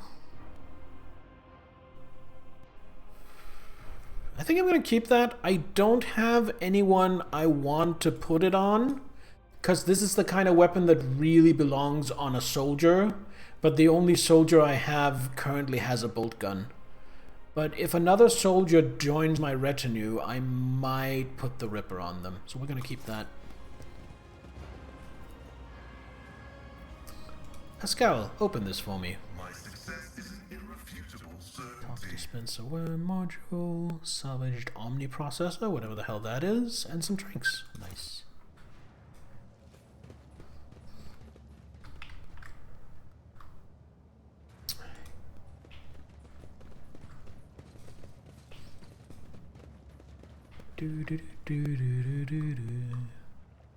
Right, I think the only way left for me to go is the way I'm supposed to. Can I get rid of his fatigue somehow? Be removed at the end of combat. If gained outside of combat, visit the void ship to remove. Ugh. You know what? This is tedious and it kind of feels like a waste of time, but I am actually going to walk all the way back to the bridge and come back. Because I think it glitched out. I think that fatigue was supposed to go away when combat ended, but it didn't. And it's pretty serious. So that's minus 20 strength, toughness, and agility, and minus 2 movement points. That is too much of a handicap to have Abelard carry around. Plus, maybe I can find someone on the bridge who can cure my rash.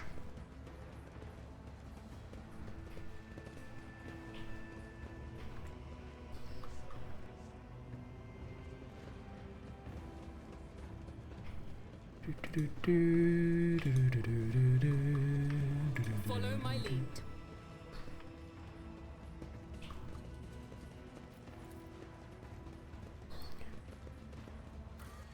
Back to the bridge.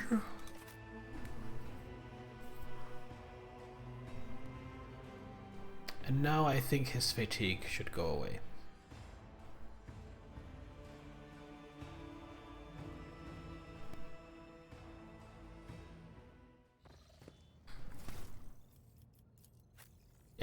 He has no effects anymore.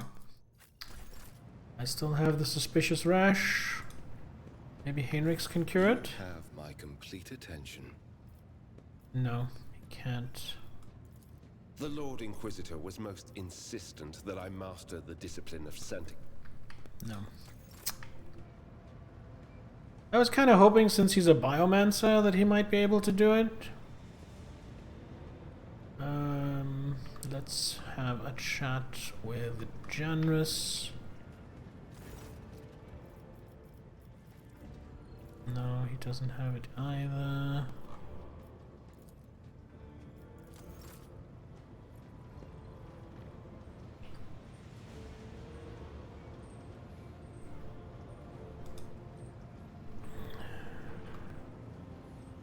I certainly wouldn't think Pascal able to. He's not a Magus Biologus.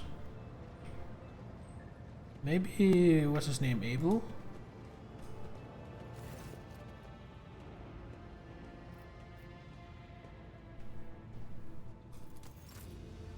No.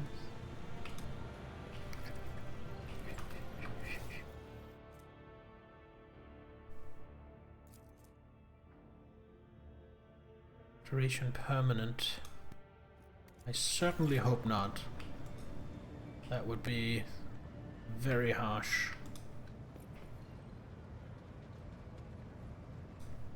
Don't really see how any of these people should be able to help. I think I need to go check my quarters.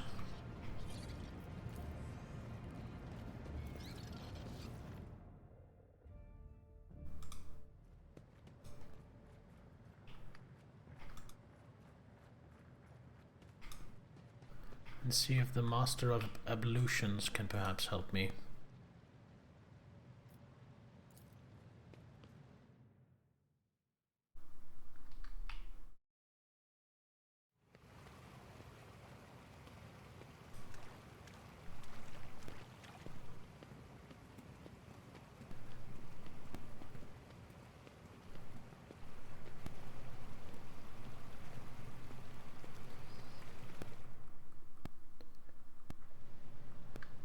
If this doesn't work, frankly, I'm going to look it up.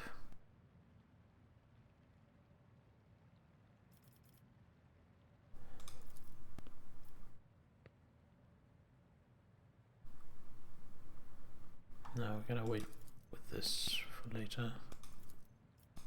No, I'm gonna look it up.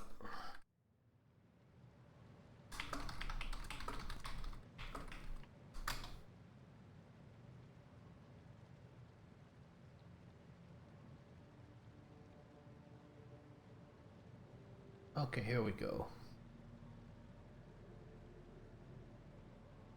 Talk to the confessor at the Void Ship Shrine. Go to the bridge and talk to Jocasta Sourback or Letard Forius.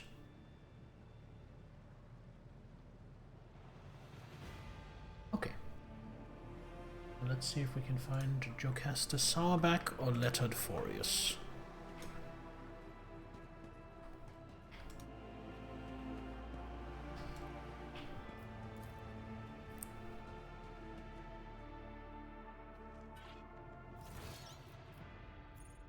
Oh, she's right there. Okay, cool.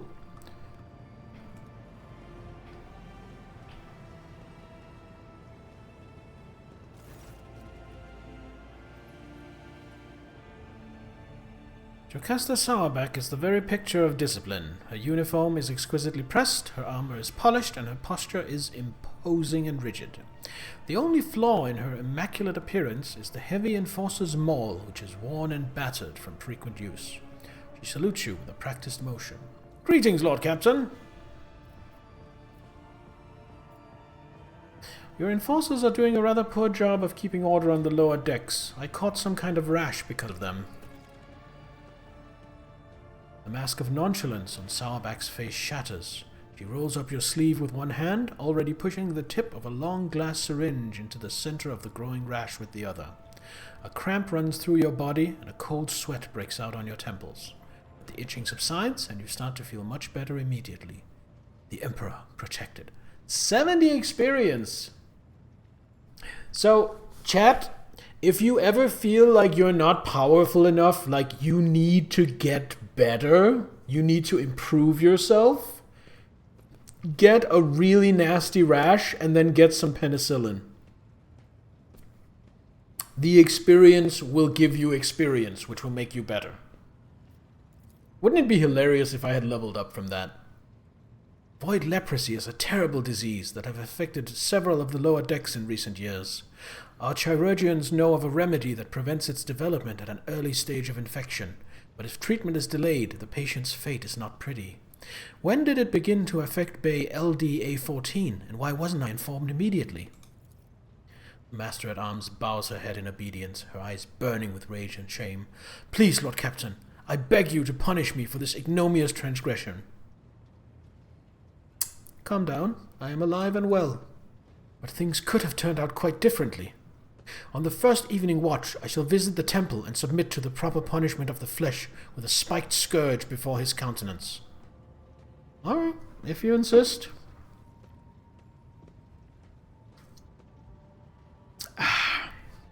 Since we're here, and apparently I haven't spoken to her before, let's get to know Jocasta before we head back down. How did you come to serve on my flagship? I came from the noble Sourback family of the capital world of Dagonis. I dare say that our house is renowned for its loyalty and strict adherence to the law, and the members of my family have been your faithful enforcers for centuries. I am honored to be the 6th Master-at-Arms named Sourback to serve on the ship. Jocasta speaks the words with unmistakable pride. Well, why are you here, instead of basking in luxury on Dagonis? Because of my cousin, Macarius. A furious crease appears between her brows. I cannot stand him, but the feeling is mutual. We can hardly be in the same room together, so I jumped at the opportunity to become your enforcer. I should thank my obnoxious cousin for nudging me towards the best decision of my life. I serve you with all my heart and wish for no other fate than this one. You're wearing Imperial Navy armor. How did you come by it? I inherited it from the previous Master-at-Arms. Like the esteemed Seneschal, he left the Navy to serve Lady Theodora. He brought quite a few officers with him and established a tradition. Upon the death or resignation of an enforcer, his or her armor would be passed on to a fellow officer who had distinguished themselves in the course of their duties. I was awarded armor in this way in my time, and upon the death of my predecessor, I inherited his personal armor. That is a cool tradition. I like that. Nice bit of lore. What is your... This is such a fucking unfair question. Hello, I am a person who has near divine rights and decision making over your life and death. What do you think of me? That is such a bullshit question given the uneven power dynamic. But if you think for 1 second that I'm not going to ask it, you are wrong. What is your opinion of me as Lord Captain? I would not dare form opinions about your ladyship. That would be unforgivably brazen of me. My duty is to serve, not to evaluate. The very pinnacle of a diplomatic answer. Beautifully done. Well done, Miss Sauerback. You like the bootlicking. Yeah, you know what? I prefer someone like Abelard who has the guts to be honest. I want to know what you think about the other officers. I do not trust them, but I do not trust anyone. Mistress Ptolemy has too much power and will surely be tempted to start deciding for herself what information to share with the crew on your behalf and what to withhold. Ravor is closely intertwined with the ship's systems, which opens up plenty of opportunities for sabotage. He must be watched. As for Danrock, forgive me, but a man of his size and habits cannot help but steal. Remember, people, fat people are inherently evil. If you're fat, you are bad. What can you tell me about Abelard? The Seneschal is a model of competence and fidelity, and all the officers and enforcers look up to him with gratitude. A grimace of fierce devotion takes hold of Sauerback's face before she abruptly grits her teeth and continues. It's all the more distressing to see that the years have not been kind to the deeply respected Master Wersarian. Soon there will be no rejuvenate treatment that can save him from the mistakes inherent in such advanced age. But we are ever watchful and will be there to steady the trembling hand of the honored veteran if need be. I also steal people's hearts and their cake. True. Very true, Salaminator. You are a heart stealer. I want to know more about your service. I'm ready to answer any questions, Lord Captain. What are the Master-at-Arms' duties? I am responsible for upholding safety and order aboard the ship, guard duties, patrols, finding and punishing troublemakers. In addition, my enforcers ensure that the crew follow all directives and carry out their tasks properly. As they say in my family, a servant who shows disobedience today prepares a riot tomorrow. There are thousands of people aboard this vessel. How do you maintain order? 2 words, Lord Captain: suppression and fear. The base nature of the rabble cries for an iron grip, lest they give in to their animal urges. We have many well-tested measures to prevent it. Random night searches, preventive interrogations, corporal punishments, and executions. Of course, the laws of the ship equally apply to the officers. We eradicate the canker of insubordination wherever we find it, without mercy. Well, I hope you do not repeat the mistakes of the previous Master-at-Arms. You can be sure of that. He was a fine enforcer, but suffered from the fatal flaw of trusting his associates. I myself lack that weakness, and trust no one except you, Lord Captain. Let's change the subject. Yes, Lord Captain, that is all for now. Proud to serve the dynasty. Alright, well, she's a psychopath. But then so many people are. What do I have here? Well-deserved rest. Oh, because I performed an ablution. Alright, well, we are heading straight back down to the lower decks to continue what we were doing. I just had to get Abelard rested up and get rid of this rash. We are ready for any orders, Lord Captain!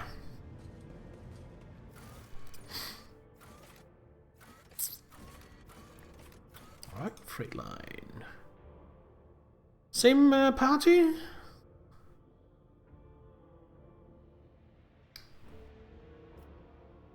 Well, unless you're farther away than 2 meters, because fat people are also lazy. As cool as Kibella is, I'm honestly not really loving her in combat. However, I am looking for her cult's shrine, so I feel like I have to bring her for this. But yeah, Kibella and Idira are probably my least favorite characters. I think I'm gonna bring Heinrichs instead. Bring a second melee fighter.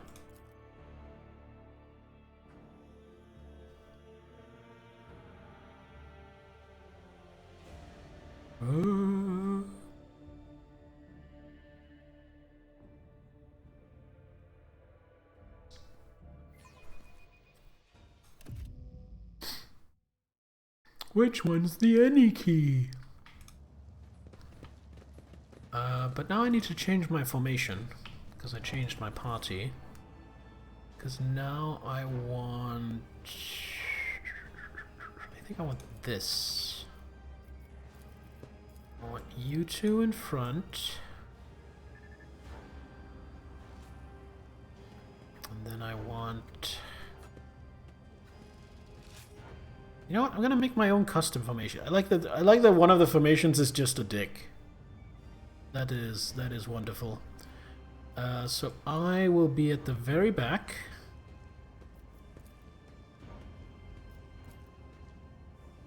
Like so. Don't remember the game, but it's set to press any key to continue.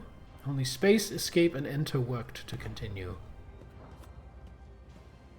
That would fucking infuriate me. I am exactly the kind of autistic where that would be completely unacceptable and would piss me off so much.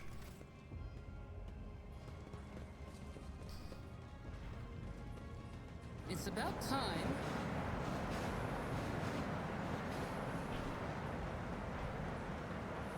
I mean, it would be so much better to just only have the spacebar work, or enter, or escape, and just have the message be press space to continue, or press escape to continue, or press enter to continue. Damn, Zahel, now I'm kind of mad. Now I'm a little bit pissed off, just from hearing that. Oh, the beggars are back. Hello, beggars. You know what? If I find the temple and these beggars are still clinging to me, I think the bloodspun web will probably kill them to preserve their secrets. So, they are really following me at their own risk. Ooh, goods. Oh, this sounds good. None of this is very valuable, though. Well, Void Sweater's pretty good. Ooh, solemn reliquaries are good. Civ 4, there's a quote by Ford. Yes, you can have the Model T in any color, so long as it's black. Unfortunately, that quote is apocryphal. Some people have actually examined it, and actually, when the Ford Model T first came out, it was available in several colors, and black wasn't one of them. I think it was only in the second or third production run that you could actually get it in black. So it's a great quote, but it's probably not actually real. Wait. It wants me to go over there? How do I get over there? Let's talk to this guy. A sinewy, middle-aged man watches the bustle of the bay with a detached expression. Every so often, whenever his eyes linger on the blood mark inscribed nearby, his face changes strangely, and his hands clench into fists. Saying Civ 4 had been lying to me? I mean, if what I read is correct, then yes. But like Zahel points out, it's something I read on the internet, so we just take everything with a grain of salt. Just as you begin to hear the rumble of the approaching train, the man's gaze turns towards the track.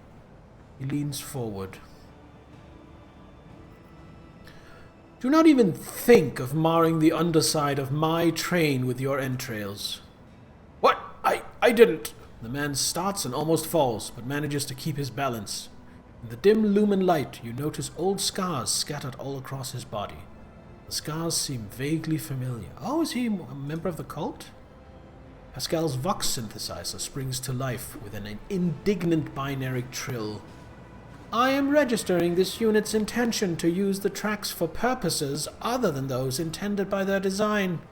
I categorically demand that the unit's self-disposal be carried out using methods that do not violate the catechism of maintenance and operation. Let's have a look at the scars. The scars all vary in length, width, depth, and shape. However, you notice a pattern in the way the scars are aligned, as well as a series of faded symbols on the man's rough skin. Death cultists bear similar marks on their bodies. But spinners are constantly renewing their wounds, while this man's look long since healed. Your eyes are always returning to that blood symbol. What do you know about it? It's a symbol of the bloodspun web. I come here every watch, but it hasn't been here before now. I guess today must be a special day, he smiles strangely.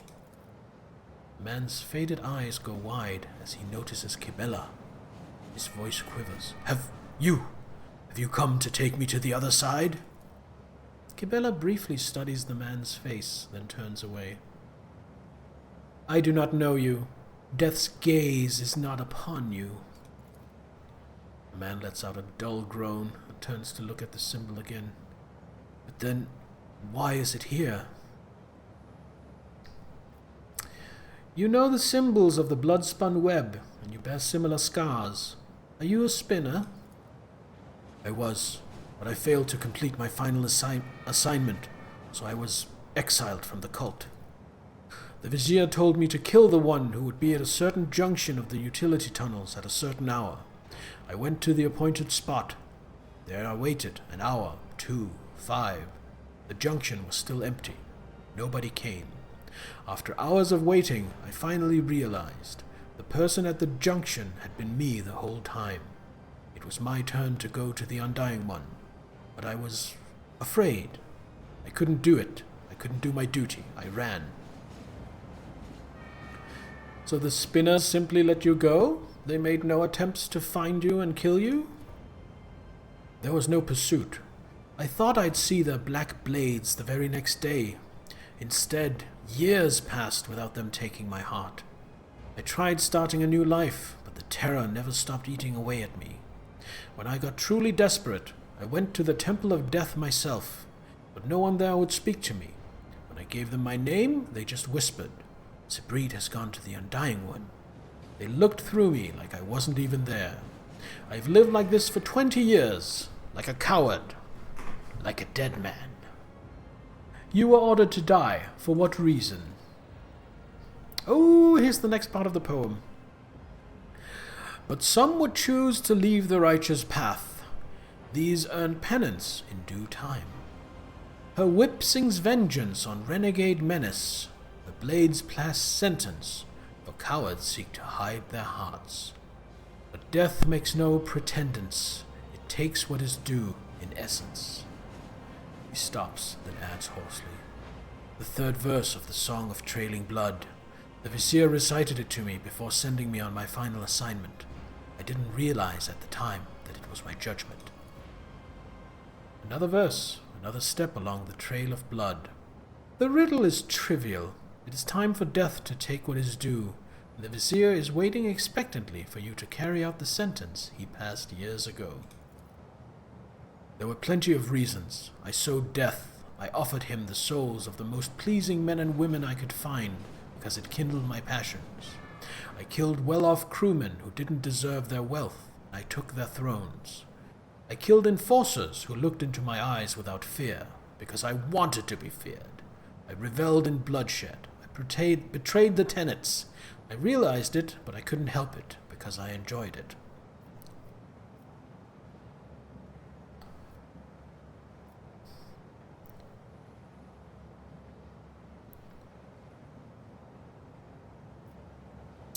You do not sound particularly remorseful. I've spent years in remorse. I'm tired of it. Have you killed any more innocent souls since you ran? No. I've been afraid to touch my own knife since that day. Thought it might just stab me on its own, but the temptation's always there. You are a coward and a butcher of the innocent. I will purge my ship of your existence. The man does nothing to stop you. He even leans closer to the rails, accepting his fate with a smile on his face. The Undying One is death. Don't push him onto the rails. Kill him some other way. God damn it! Ah, some poor soul's gonna have to clean that shit up. Kibella stares at the remains of he who was once her brother in service. Truly, it is better to die for him than live for yourself. This he forgot. Sure. But now what?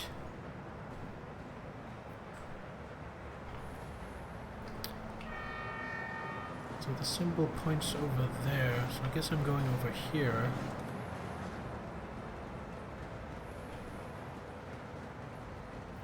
What do we have going on here? Judging by the merchant's round, well-fed face, the rusty junk laid out on the counter is merely a smokescreen for the more valuable and likely illegal goods that are for now hidden from idle glances. Front of the train instead of falling on the rails. At least the corpse is just on. Yeah, I don't think that's any better.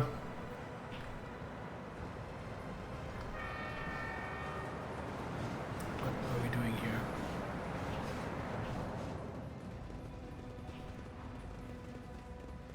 Yeah, I'm pretty sure that's not where I'm supposed to go.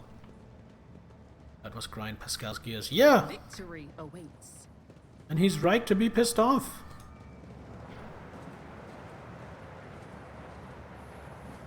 Now they don't need to shut down the rails to clean them.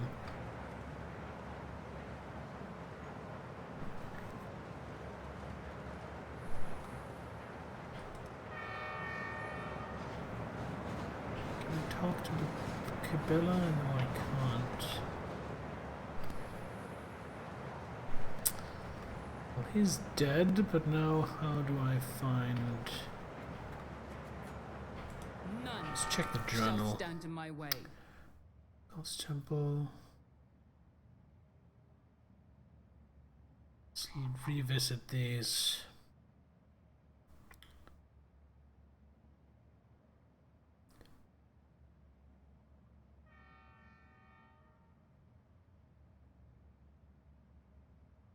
No. Not seeing anyone. How many trains is running on that rail? It would really cause a lot of delays. Yeah, I am really annoyed. Not really annoyed, but I'm a little annoyed that he I'm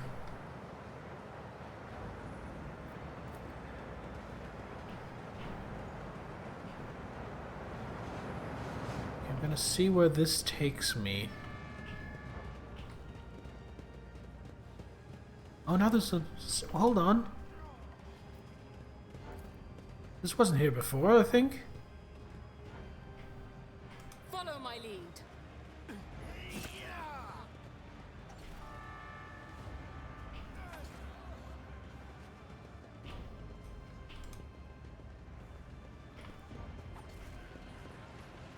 Okay, keep an eye out for any more symbols.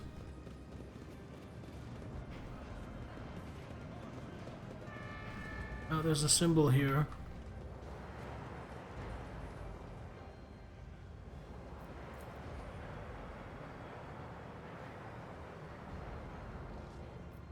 Oh, look at that.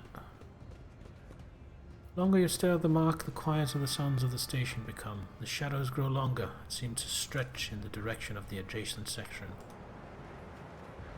Okay. So I guess I was supposed to come here, just later. Can I go under the rails?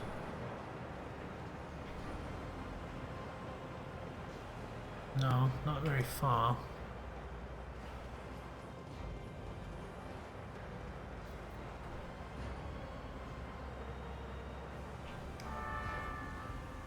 I won't tolerate weakness.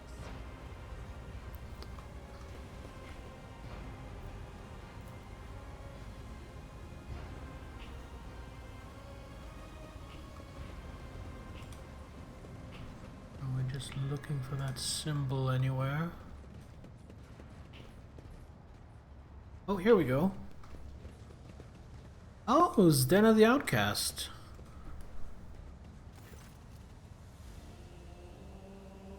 There's a blood symbol next to you. I have seen such marks before. Is this another part of the Song of Trailing Blood?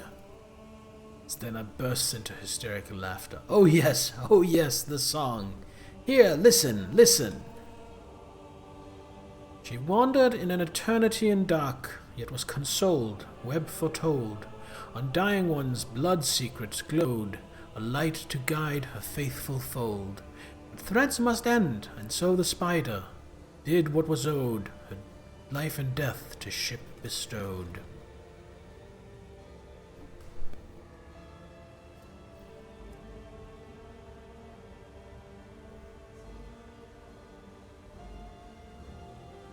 Okay. And you'll see if you learn to see. Look in the darkness. Look. Right, let's try looking into the darkness. Empty my monster, seeing as I'm trying to cut down, can't very well go open another. Get some water, Zahil. You peer into the darkness and are gradually able to make out the outlines of objects hidden in the shadows. Rotting corpses, rough walls, the twitching death throes of the infected people left here to die. You see no light in this place, only more darkness and despair. You don't see, do you? You don't see! Zdena shakes her head frantically and starts tearing off her rags. Strips of her decaying flesh peel off along with them. You will not see until you become like Zdena, the flesh and blood of this ship. How do I become the flagship's blood? Oh, Zdena will show you, and you'll see the true light. Come now. Alright, let's follow Zdena.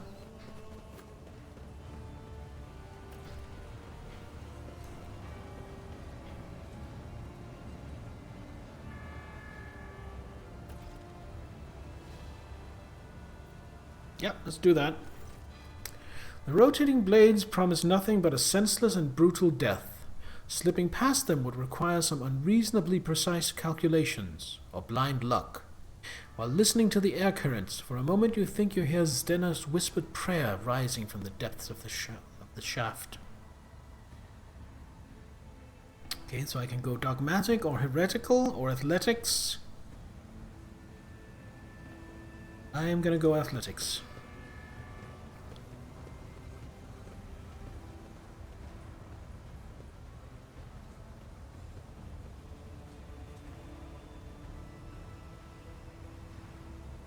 For throne's sake, come to your senses. Hey, Temple of the Bloodspun Web, we made it!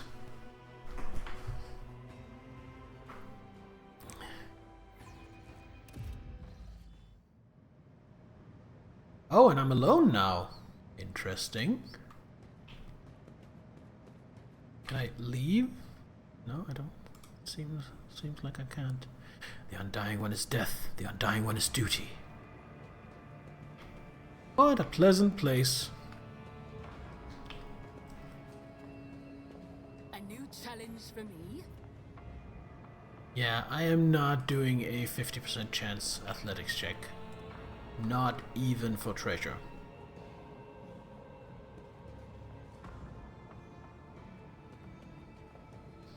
Guess the others don't trust their jumping skills. Yeah, I guess.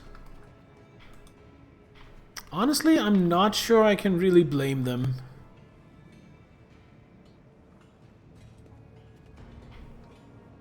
So I can't get over here to get at this treasure because I'm not willing to do the athletics test.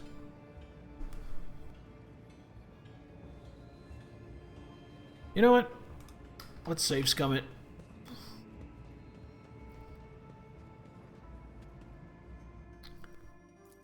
Done. Hey, we made it! Let's see if that was worth it. Not really, just some treasure, not anything super exciting. And what have we here? There are large holes in the compartment's ceiling. The spinners have dismantled the bulkheads to extend their temple even higher. Victory awaits. That seems like a bad idea. No, I have to go across again. Oop. And then we go all the way over here.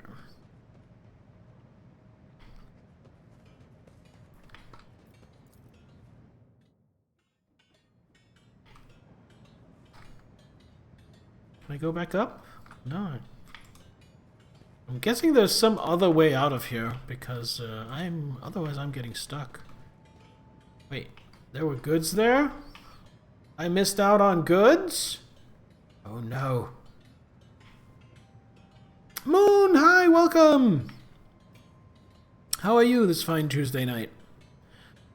Tangles of improvised bridges, constructed from beams and flooring, stretch ever higher. Not unlike a web, the temple is growing, as if it were a living organism. Well, that doesn't seem heretical at all. Is there a ladder? There is. We go down the ladder. Grab this. Then how do I get all the way down?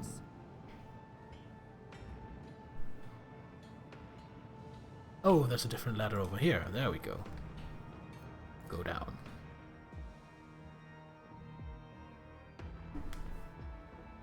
In the middle of a family visit, socializing is a pain. Amen. I feel you. I feel that. What is that?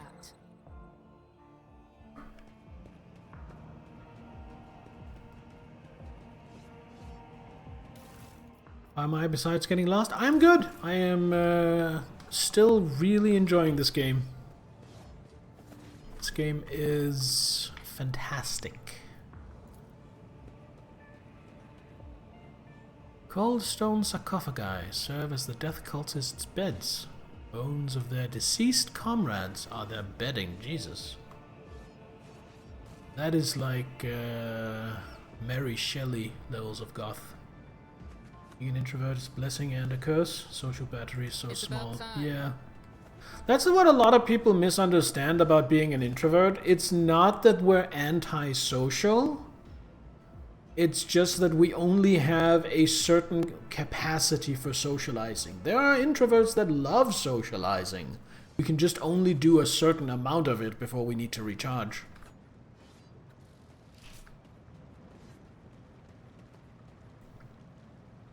Ooh, the Vizier. What's this? Part of the cultist service to the Undying One involves turning the corpses of the departed into sacred altars for their blood-anointed congregation to pray at. So true, we can yap and yap. Yeah, exactly. I don't know how it is for you, but for me, I can kind of overdraft my social battery. So like I can socialize beyond the point where I have nothing left to give, but if I do so, I have to pay it back with interest. So like if I socialize and I empty my social battery, then I have to like take a day or two to recharge before I can do anything again. If I overdo it, then it'll take me like a week to recharge.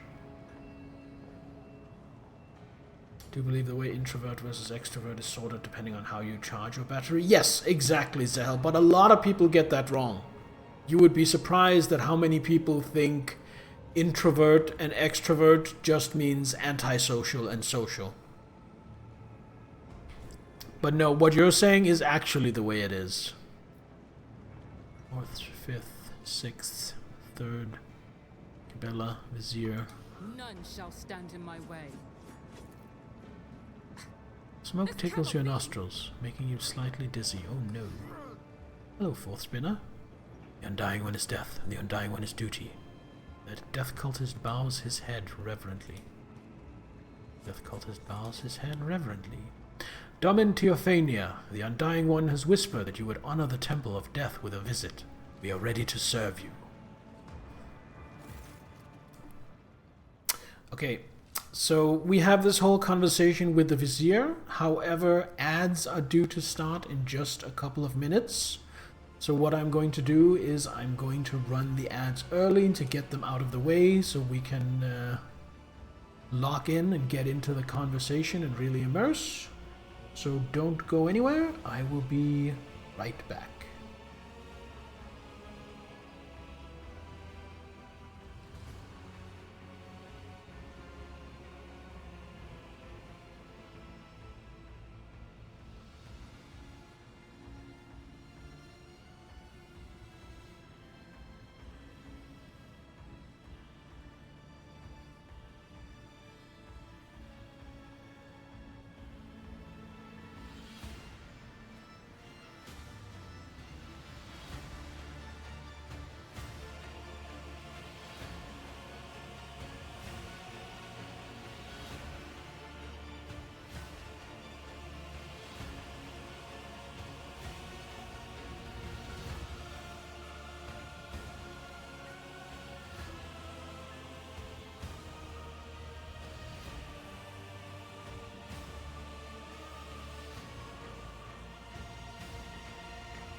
Alright, I am back.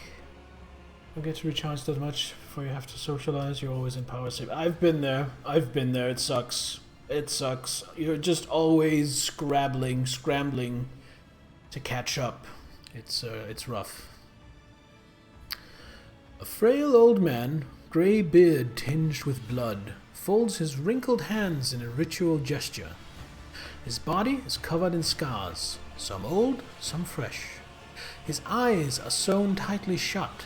His mouth is cleft at both corners, making his jaw seem eerily snake-like. Welcome back. Thank you, Moon. And the Lady of the Ark walked the paths of unlife in the footsteps of the web's very first spinner. And the servants of death bowed before her, for the Domin is the giver of life.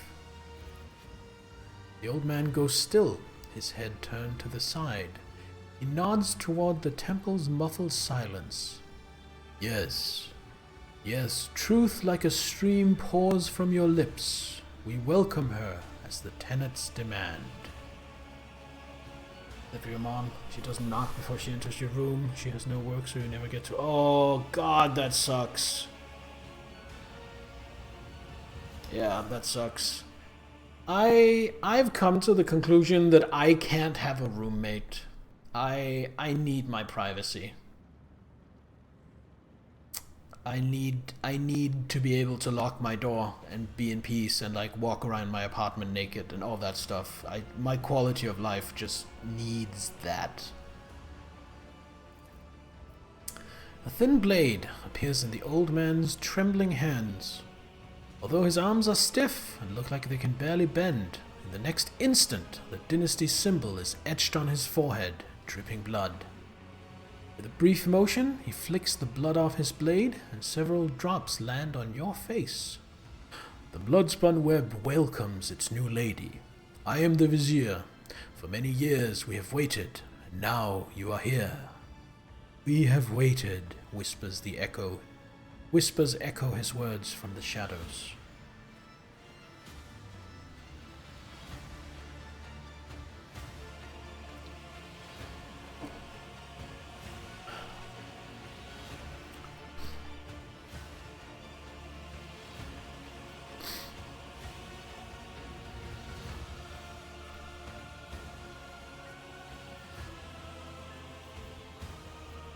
Why have you invited me here?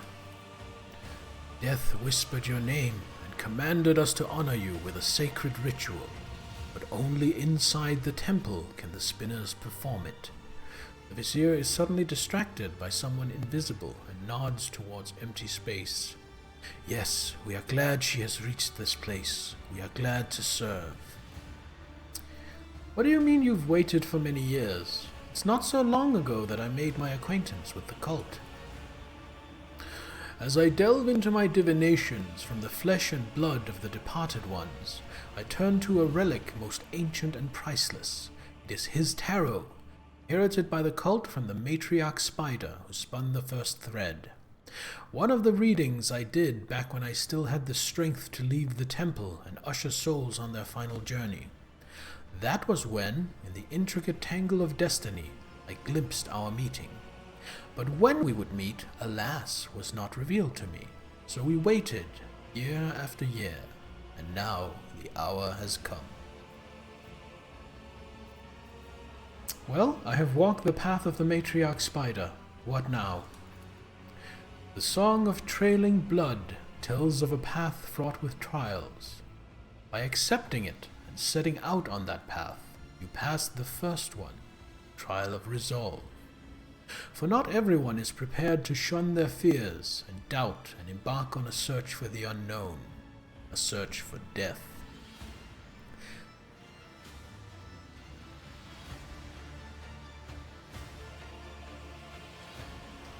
The trial of compassion was the second one. You passed it when you put yourself, albeit briefly, in the service of another soul, a man suffering from burns. For the choice between life and death is to be made only by those willing to take responsibility for the pain of another. The third was the trial of justice. Assuming the role of judge for an apostate of our faith, you declared your right to influence the balance of life and death that the errant soul had upset. And the fourth was the trial of duty, for duty always leads to death. We are prepared to render our duty to the undying one, fearless and accepting of our purpose, which is to serve him. You too have proven yourself prepared, and the 4 trials have brought you here.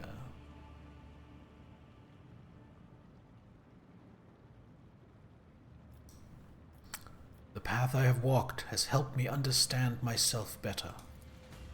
For the tenets teach us that the lesson learned is, in itself, the supreme reward for one who is open to self-discovery. The Vizier's sewn-shut eyes seem to peer into your face, studying it. Then he turns away and speaks into empty space again. Peace, my brother. The time has almost come. Who is it you're talking to the entire time? The Vizier turns his head as if looking around the temple. I see echoes of those who came before us, and those who were with us, but have since crossed over to the other side. My brothers and sisters, raised by the cult, I hear them from beyond their deaths. They share their wisdom, I heed them. The other spinners, they hear not, for that burden is mine to bear. I see your eyes are sewn shut. Are you blind, or is that another of the cult's rituals? I was sighted for much of my life, until a disciple of mine violated the tenets, and I realized just how blind I had been. A lesson, but a bitter one. To look with one's eyes alone is to be easily fooled, but the heart cannot be lied to. Bullshit. Such is the truth, and such was my choice. I sealed my eyelids with jeers of true sight. Now I see more and better. So this entire conversation is another test, I imagine. A smile graces the Vizier's bluish lips. The tenets command us to be prepared for all trials, corporeal and spiritual alike. Are you prepared, Domin Teophania? His mouth closes, but you can still hear his whisper. A prickling sensation in your face makes you increasingly anxious. Raise a hand to your cheek, only to realize you can't feel it. Look at your palm, and see a few smudged drops of blood from the Vizier's blade. Oh, he poisoned me when he flicked that blood at me. Clever. A strange, serene calm envelops your body. Your fatigue subsides, and you seem to float in the air, seeing things you had not noticed before, the shadows in the corners taking on shape and color, the subdued lumen light playing on the cultists' bone masks. Are they really masks? Their tall, lean, empty-eyed wearers might as well be dead people. A chill runs down their spine. Let's look around. One moment, the walls of Death's sanctum grow infinitely wide. The next, they are so narrow as to make it hard to breathe. The floor dances under your feet, and the undying Emperor's statue seems to shake its head threateningly as it looks down upon you. What is the meaning of this? Your heart is beating slowly, your breath has become deeper, and your thoughts are muddled. You seem to be under the influence of a potent stimulant. Really? Really? I needed to pass a Medicaid test to realize I had been drugged when I started hallucinating? Really? And what happens now? That is for you to tell me. You look at the Vizier, and his trembling frame seems small and insignificant. A single step is all it would take to crush him, but the visions are starting to wear off. Now the old man towers over you. The keen gaze of his sealed eyes is studying your every movement, waiting for a response.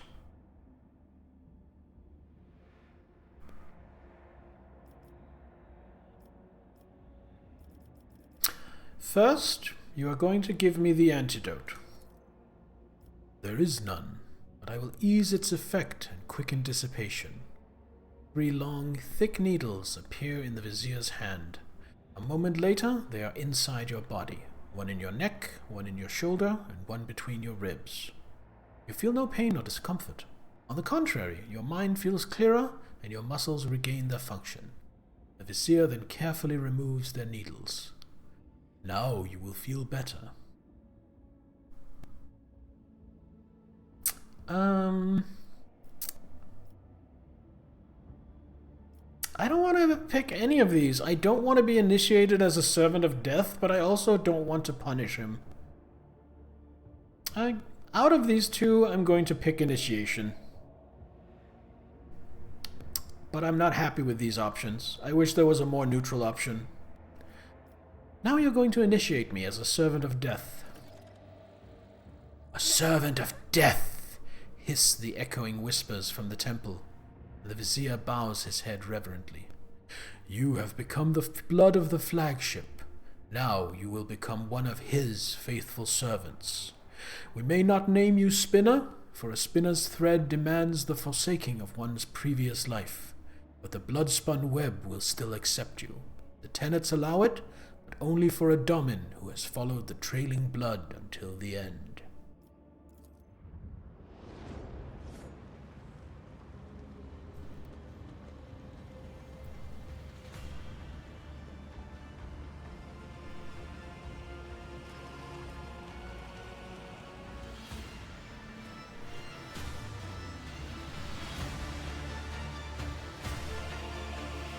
This game has really good music, by the way.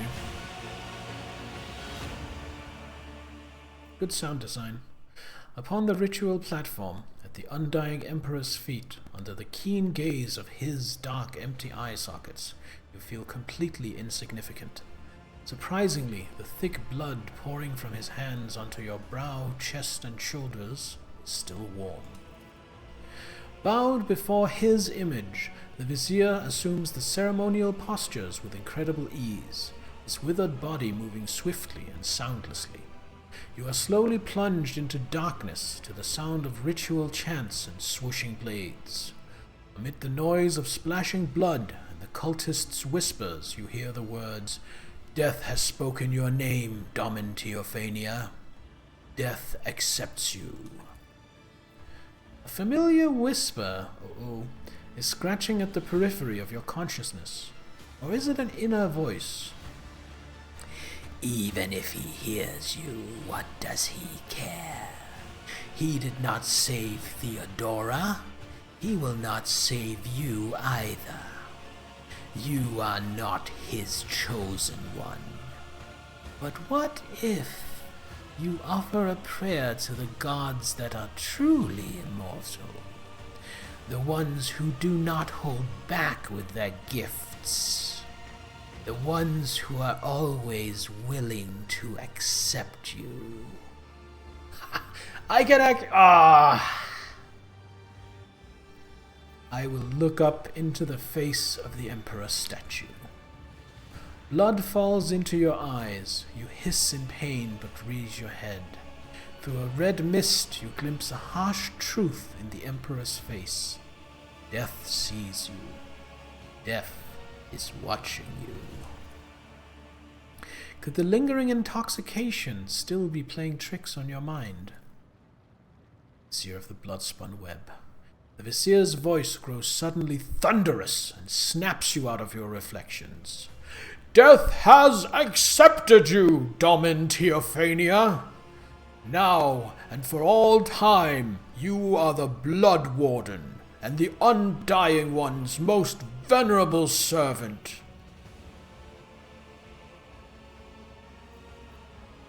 Blood Warden. Very flattering. I will add it to my other titles. Now that you are part of the blood-spun web, remember henceforth to beware of vanity, for it leaves gaping rents in the armor of our soul. It felt as if the God Emperor was watching me. To many, he comes during their time of service in images of blood and whispers from the shadows. But remember that those are mere visions, for true death will not come for you until your time, and it will take your soul gently in its bony hands. So the ritual is complete? The ritual is complete, but you are not. The Vizier gestures for one of the cultists, who is carefully holding a strange garment, to come closer. For years we have maintained fealty to the Dominie. We have collected sacred symbols and relics. You are the first in 3 generations of lords and ladies to grace this sanctum, and the first of them all to be initiated so. We are grateful. We are uplifted in spirit. Hear our exultation and accept this gift of vestment sewn from the bones of his faithful with the threads of death.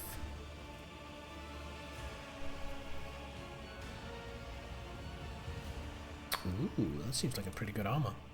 The cultists whisper prayers to the Undying One as they help you change your clothes, regain your faculties.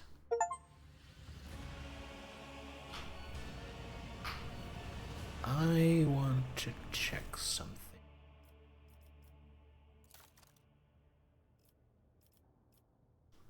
I was wondering if maybe this would have given me some kind of talent.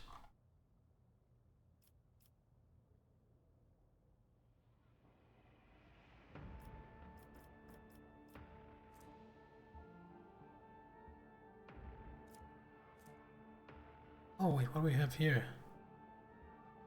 Oh! Rogue Trader and their allies gain extra movement points. Oh, got it. I'm also a dogmatic follower. We need to get rid of that. We need to get some heresy instead. Grim Portents, Noble. Alright, didn't do anything here. Okay, that's fine.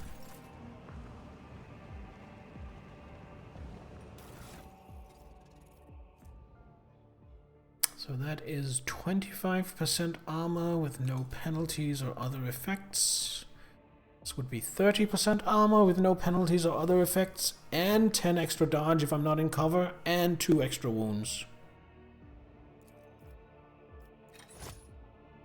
Yes! Now, can anyone use an improved armored body glove? I'm looking at you.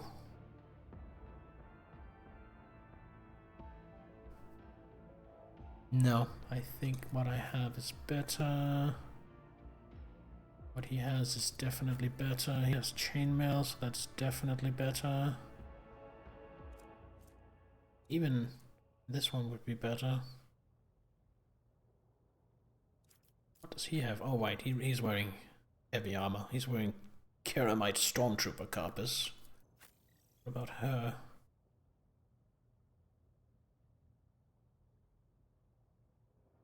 No. Nope, not an improvement for anyone. Also, why can I now see my helmet? My helmet looks stupid. Let's turn that off again. Oh, apparently that doesn't work in this area.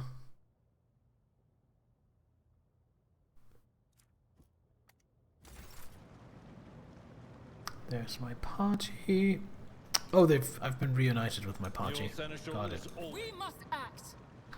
So, let's go and talk to the members of the cult again. See if the Vizier has anything more to say.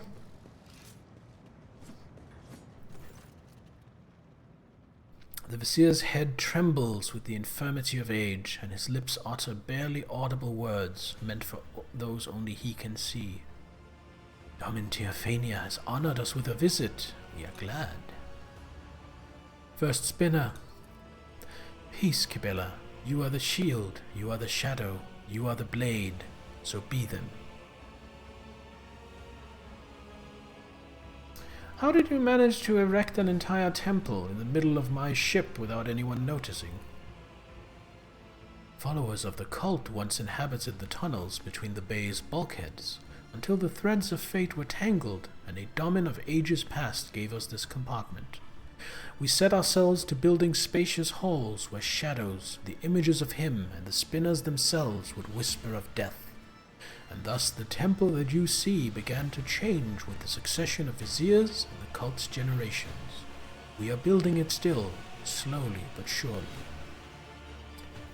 Your traditions and rituals are rooted in blood and death.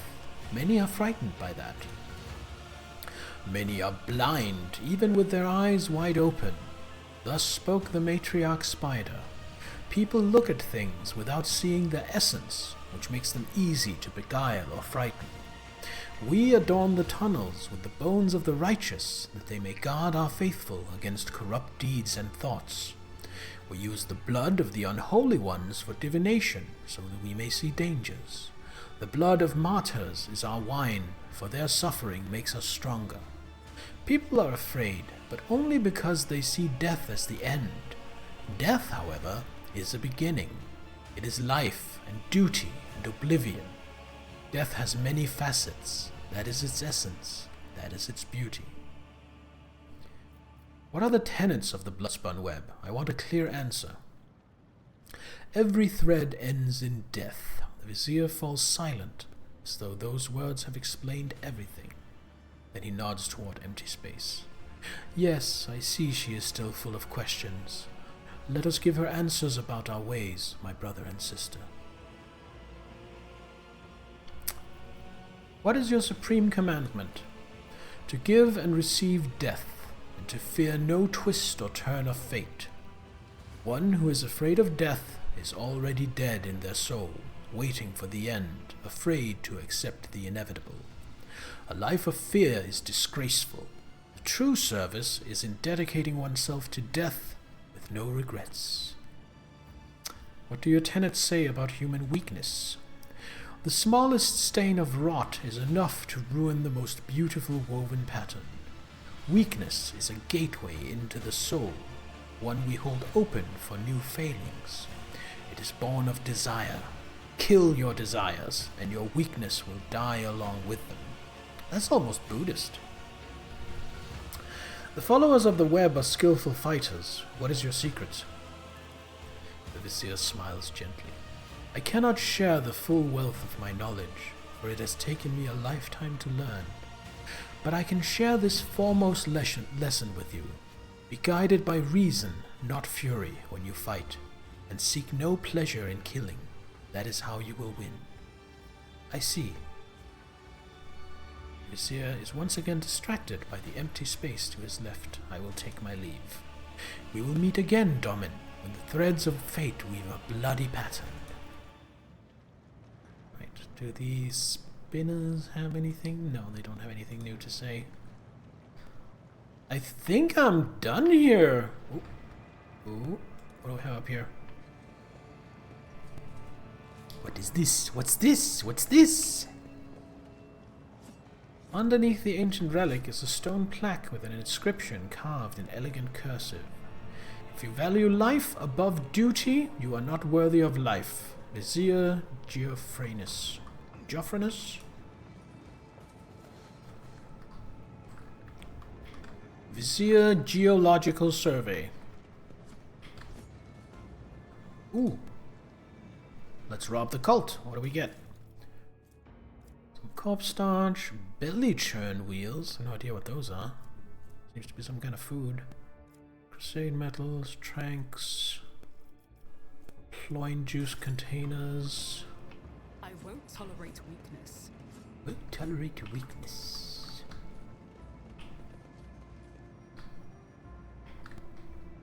What do we have here? Unexpected result. Aha! Bloody Pact, a knife, grants its wielder a special ability called Crimson Rage. Let's have a look at Crimson Rage then. Wielder can suffer damage equal to 25% of their maximum wounds to regain an action point. Can be used multiple times per turn as long as the wielder has at least 50% of their wounds. I don't like that. I don't like that very much. It's a good knife though. It has 50% dodge, 50 dodge reduction, and then spinner's blade, and some more crimson intoxicants. I'll take these. We'll see if any of these are viable for her to wield. Spinner's blade does not. Plus 10 parry, minus 10 to enemy weapon skill. Death cult weapons, minus 10 to target's parry, plus crit chance. No, I think the raw damage and armor penetration beats it out. Yeah, this is going to cargo.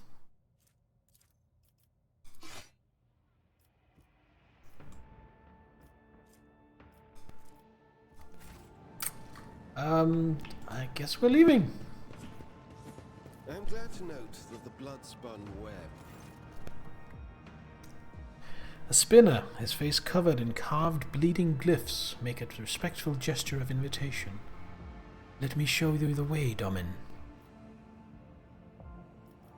The way to what? The spinner points his finger upward at the ventilation shaft through which you reached the temple the first time. The path to where the lay people dwell is complex, web-like. Let me show you. Show me the way.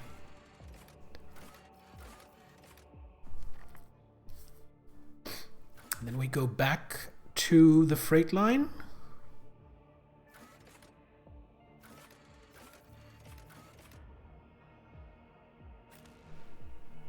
With the same party.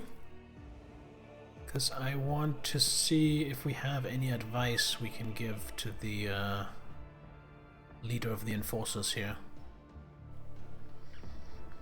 Because I did say I would get back to him about that.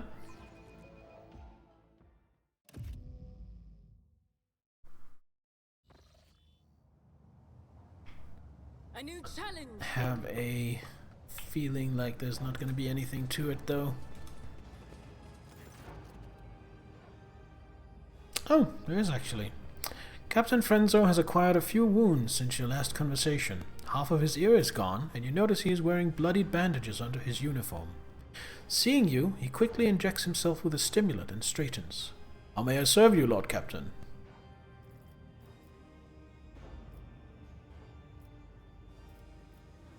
Were you in a shootout? Yes, there's been a raid on a local gang. We finally cleared out the scoundrels who were smuggling goods to neighboring compartments. No one escaped. Renzo permits himself a brief smile of satisfaction. I came across a drawing of a worker in a red mask. What does it mean? The captain frowns. It's a figure of local legend, known as Nemesis, protector of the poor and oppressed.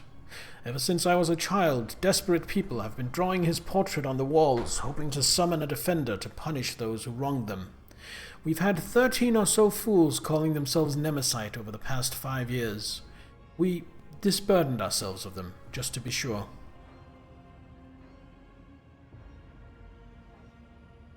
The cultural heritage of this compartment is interesting. The captain shrugs. Not much can be expected from simple-minded serfs. Enforcers have been appropriating ration cards from workers returning from their shifts. Why is that? Are you short on provisions? The compartment has just enough food to avoid starvation, Lord Captain. This is why the enforcers are making sure that no serf has more cards than they're supposed to. They used to rip out people's tongues for it, but I reduced the punishment to simply beating the thieves and confiscating all their cards. The orders are to give these cards to workers who are starving due to a lack of work shifts. Not that it helps them much, but it's better than nothing. Renzo scoffs. Are these enforcers guilty of misappropriating the confiscated items? Yes. Do those caught stealing receive severe punishments? Absolutely. Well, you know what? Sounds like he has got everything under control, so be steadfast in your duty. Good job.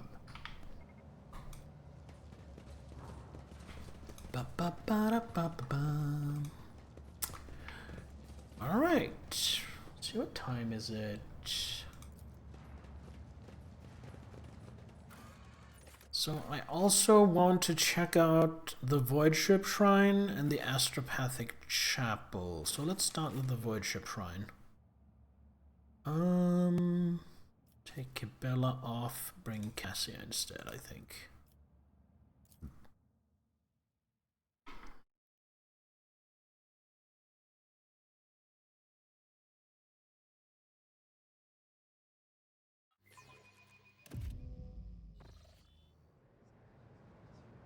I feel like this might not be as expansive of a thing.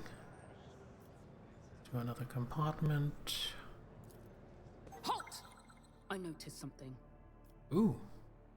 A power mole rests inside the glass. The inscription on the reliquary reads, I am Wrath, I am the cleansing. Whosoever wields me walks in the footsteps of Furia.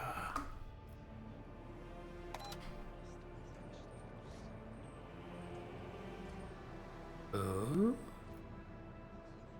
Do you require an audience? Could you stand on this, please? What advice do you seek? Could you stand on this, please?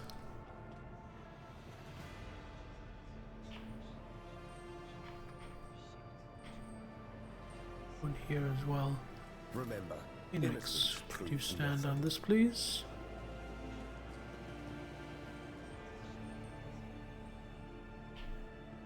Still not enough.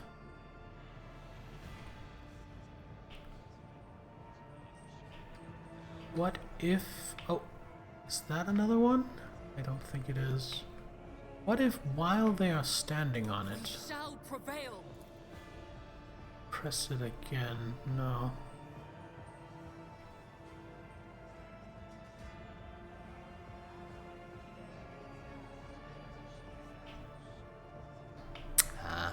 Thought it would be that simple, but I guess it isn't.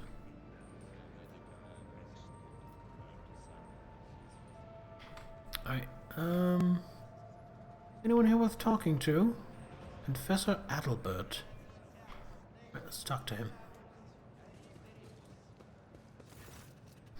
Confessor Adalbert, a plump, rosy-cheeked old man, is lighting candles, taking his time with each. Glints of fire dance on his heavy golden aquila, in his sky-blue eyes as he addresses you, smiling. The Emperor protects your ladyship. Are you here to pray, or have mundane matters brought you to me? There's an incredibly profound quality to his voice, and he speaks with mesmerizing timbre.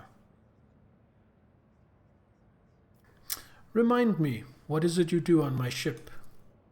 I am the ship's confessor, your ladyship. No vessel that abides by the Imperium's laws can sail the void without a spiritual guide. Even a smaller-sized ship that does not have a member of the ecclesiarchy on board entrusts all matters of faith to a layperson who is a staunch adherent of the creed. A rogue trader's flagship, naturally, is expected to have a confessor who comes from a line of his reverend servants. I am such one. I am entrusted with caring for the reliquary chapel and the dynastic crypt. I also conduct liturgies, consecrate the ship's bays, and strengthen the crew's hearts whenever the dark hour is upon us, lest any among them falter in the face of the horrors lurking in the darkness and fail in their duty. Open the reliquary with the power maul. I wish to wield it myself. Alas, your ladyship, I do not know of a way to open the locks on that particular receptacle without damaging its contents. One of the ship's confessors from days past sealed the reliquary well so as to bar anyone from taking the weapon. I suppose it was a desperate precautionary measure against thieves and heretics who would seek to lay their hands on the holy relic. I am sure there exists some impenetrable secret method of unlocking the reliquary, and if I only knew what it is, I would tell you right this moment. Well, tell me about the dynastic crypt. Every rogue trader takes care to maintain an appropriate peace of repose aboard their flagship, for their capital may change with the passing of centuries, but the vessel of the Emperor's anointed serves them for millennia. It is more than just a symbol of the dynasty's authority. It is the source of its power, the Lord Captain's seat in the void whence they reign over their many lands. The Von Valancius crypt is where rogue traders and their most loyal servants are laid to rest. As the ship's confessor, I perform the rites of burial and remembrance for these honored dead. Adalbert lets out a heavy sigh. It never occurred to this old man that he might have to send Lady Theodora on her final journey, but all is the Emperor's will. Did Lady Theodora come here often? Your predecessor always had due concern for the reliquary's maintenance and its needs, and under her rule, faith occupied its proper place on the ship. Adalbert gives you a diplomatic smile. That is a very diplomatic way of saying no.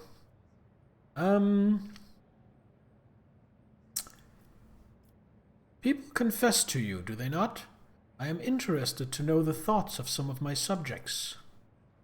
Ours is a throne-fearing flock that regularly leaves vox recordings in the shrine confessional housed in the eastern part of the reliquary.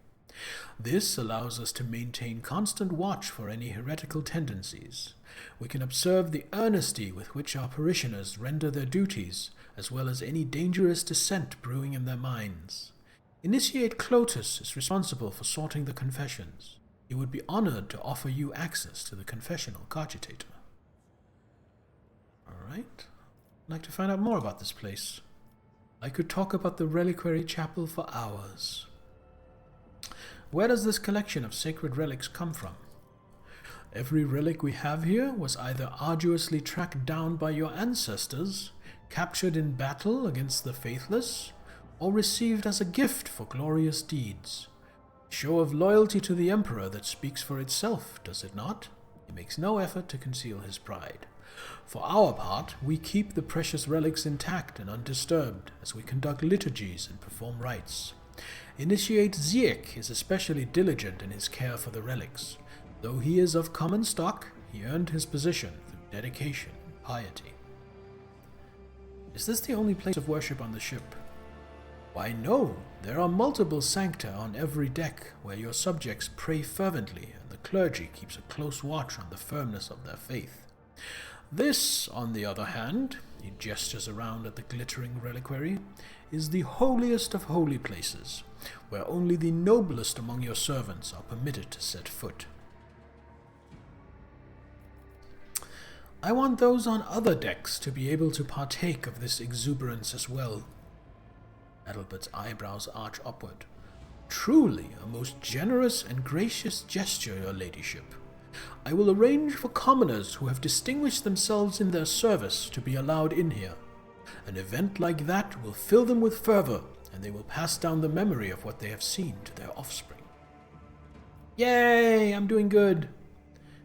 I don't need to hear about the Imperium's tenets. You are positively beaming with joy. A priest like you is a rare sight. Adalbert laughs good-naturedly. A fair observation. Everyone knows that the clergy must maintain a stern appearance to inspire fear and awe in their flock. His mirth fades, giving way to a pensive gravitas. The truth is that my clan and I experienced great hardship. I cannot explain how it is I am standing before you now, except by his will. How could one be anything but joyful, knowing they were saved by the Emperor? What happened to your clan? I was scarcely more than a child when the malady struck our cabins. First would come the fever, then the unlucky victim would start retching blood. After that, they would melt away like a candle. Ooh, that sounds horrible. Only the youngest survived, myself among them. He smiles feebly. But now my family is growing, and I am grateful for each new life that replaces one lost. Alright, let's take my leave. May the Emperor's blessing be with your ladyship. Alright, let's have a look at stuff. The Aquila Anima, a fragment of the Cathedral of Eternal Redemption, brought from the shrine world of Solace 6, now lost. Let's offer a prayer. You recite a prayer, the one you remember best. Emperor ours, thou who art on the golden throne, hallowed be thy name, thy kingdom come, and so on. Let's go have a look at that. I did fine. Among the antique weapons, you spot the maul known as the Ferrum Fatum. Legend has it that its head split when it cracked open the skull of the loathsome demon Brenazar the Flayer.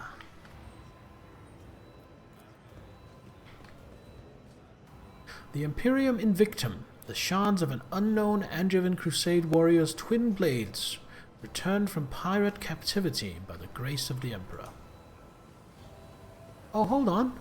There's another one here I didn't see. And there. Oh.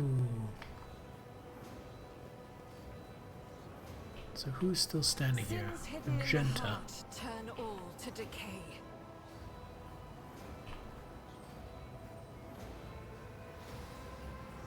Watching the lazy handle sacred technology Pascal. figuratively speaking, my cardiovascular augmentation can withstand much more than high blood pressure. I woke up with a feeling of wonder, as if a field of flowers was No, blossoming. it's still locked. A child was saved from death. 1,000 heretics were burning alive, begging and sobbing and howling.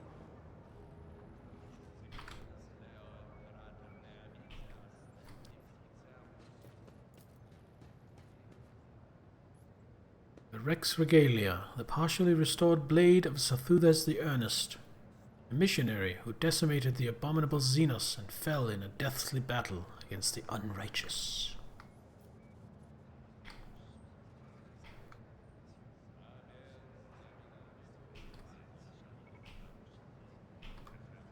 So I think I have one on every space, so to speak.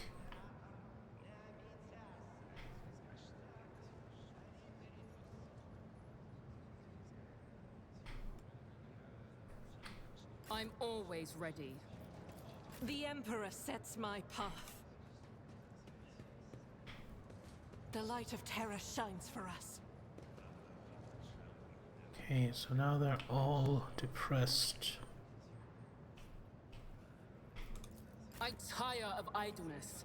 Let's Now move. I will try offering a prayer. See if that works.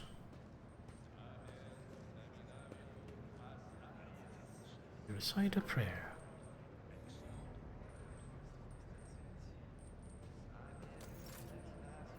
No, that wasn't it.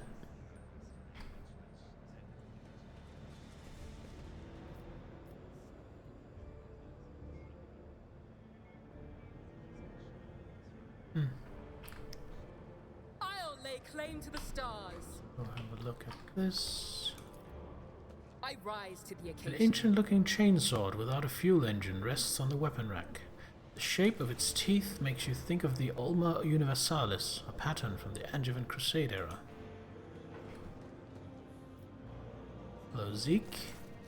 The broad-shouldered young priest makes the sign of the Aquila. The Emperor protects your ladyship. How may I be of service? Who are you? Initiate Ziek, your ladyship. I recite prayers and help Confessor Adalbert with the rites. What is this relic next to you? The initiate looks over at the sarcophagus. A skeleton within is clutching an orb made out of many tightly fitted hoops covered in glyphs. A mysterious object, but undeniably a holy one. It was donated by a group of pilgrims who studied the legacy of the great missionary Nadine Alenikov. They believed there was something inside that only someone truly righteous was meant to have. One of the pilgrims was so desperate to witness the moment of the orb's opening that they bequeathed their body to us. A riddle? Cassia's eyes light up with curiosity. It would be most interesting to learn what is stored inside. Lord Captain, would you like to try opening the orb? Do you have any idea how to open the orb? One of your predecessors was the last attempt solving this relic's mystery. It happened a long time ago, before Lady Theodora was born. That is all I know. Alright, let me try. The initiate opens the lock and hands you the orb. Someone has already moved the hoops around, trying to arrange the letters into meaningful sentences. It will only take a few more rotations for the orb to split cleanly into 4 parts, each with its own question. The answers should presumably be formed using adjoining hoops. Right, let's try. My light reaches everywhere. The greedy will see me in gold, the scholars in humanity's cradle, but only the righteous will see me within their souls. That is obviously the Emperor. For better or worse, something clicks inside the orb. Right. Second quarter. I am within every human, and my loss is feared, for without me comes the end. But give me to the Emperor, you will be eternal. That is obviously life. Third quarter. I am poison, I am perdition, I am disgrace. Burn me down, eradicate me, or perish, rejected by the Emperor. Your sharp mind quickly scours the recesses of your memory for any fragments of Nadine Alenikov's sermons. You recall that she mercilessly denounced the weakness of those who have faith in the Emperor, but are incapable of translating that faith into deeds. She must have despised the shortcoming of the soul more than any other. Weakness. The click, the hoop settles into place. Final one. In your body, mind, and soul, you must possess me. I am no mere absence of stains, I bring you closer to him. If I recall the pages of Life of Nadine Alenikov correctly, this part speaks about purity. The saint saw it as the quintessence of all other virtues. Let's do purity. Oh, I have to start over.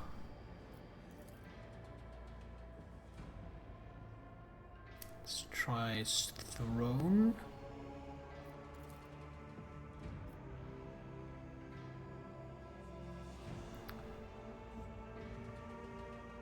Let's try blood.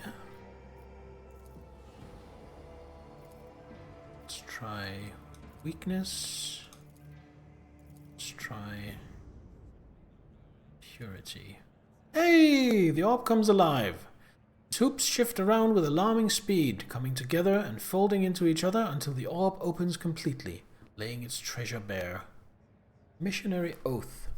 Once per combat, if the wearer does not use any abilities during their turn, they can end their turn to immediately grant all adjacent allies an extra turn with 1 AP.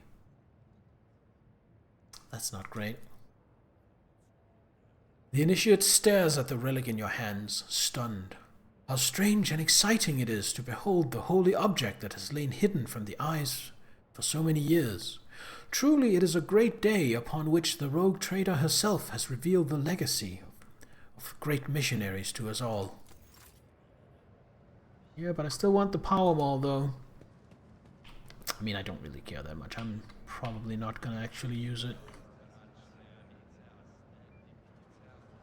Oh, that's not Pascal. That's just some tech priest.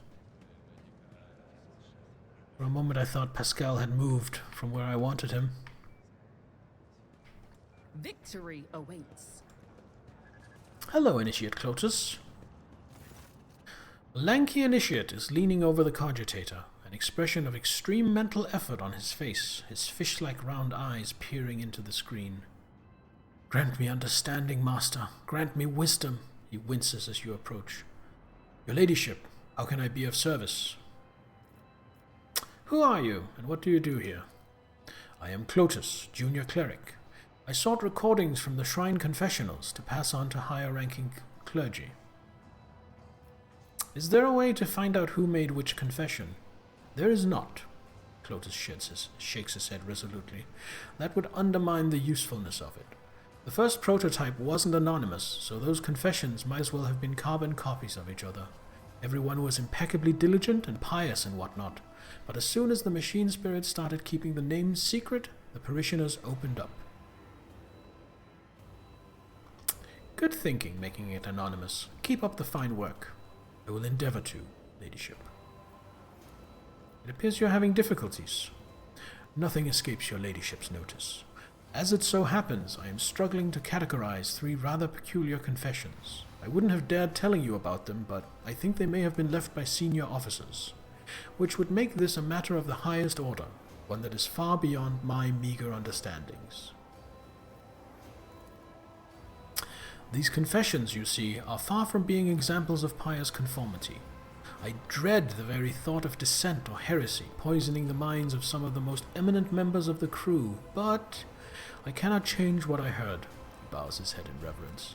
I cannot share this with anyone but the Emperor's anointed, nor can I allow anyone but your Ladyship to listen to these messages protected by the secrecy of confession. What makes you think these confessions were made by senior officers? These parishioners are well-spoken, meaning they are used to addressing an audience. Perhaps they issue orders and are vested with power. And well, after categorizing so many confessions, I have learned to notice the subtle difference between them. All right, let me hear them. All right, let's start with the first one, 17FL.2. One question has troubled me for years. Why are some destined to perish in the warp, while others must go on living and preserve the memory of the dead? Worthier and more luminous souls have been lost, and yet I am still here. Light static is distorting the recording, but you're confident that the speaker is male.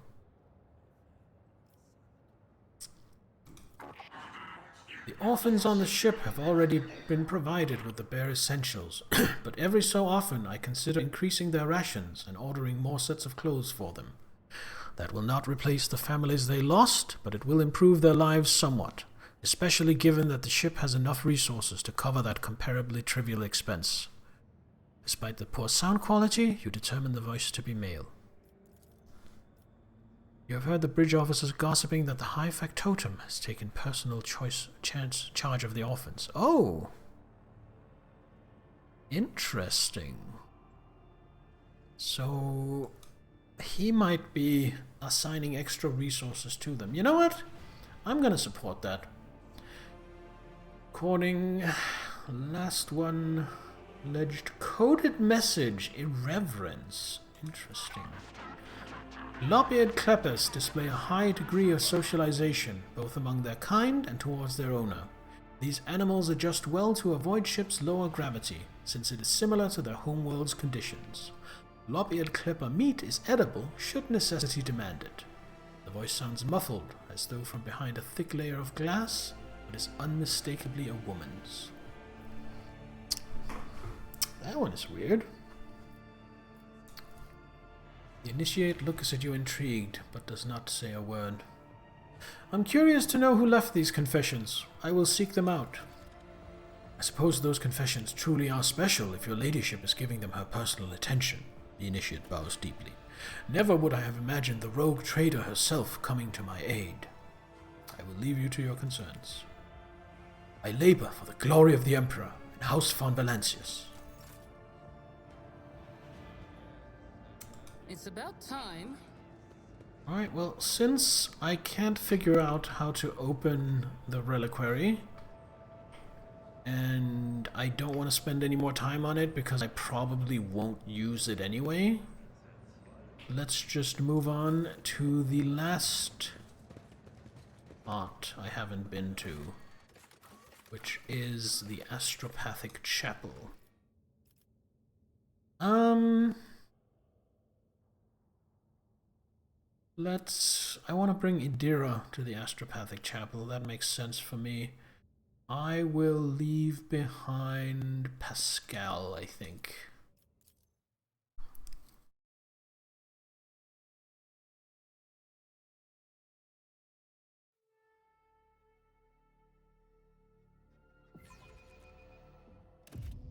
Press the any key.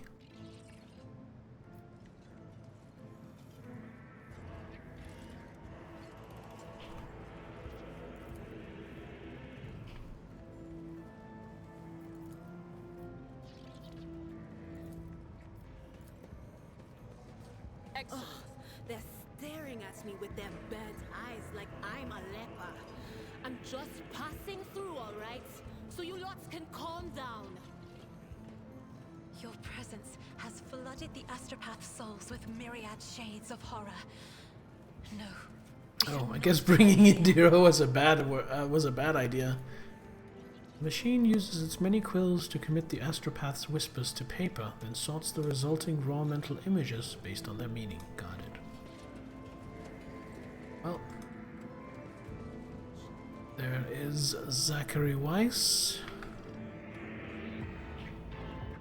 The astropaths. I don't suppose there's really much for me to do here, other than speak to Zachary Weiss.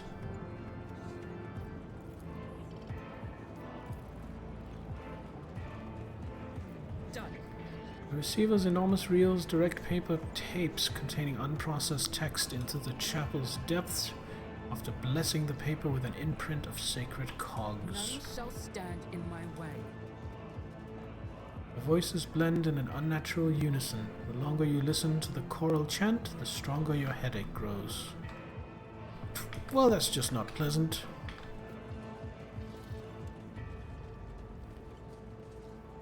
Endless stream of symbols fill the paper tapes.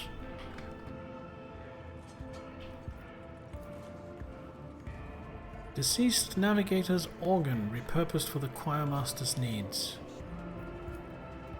Here is where the processed messages converge from all over the chapel. I really shouldn't disturb him. He's doing important work, but I will.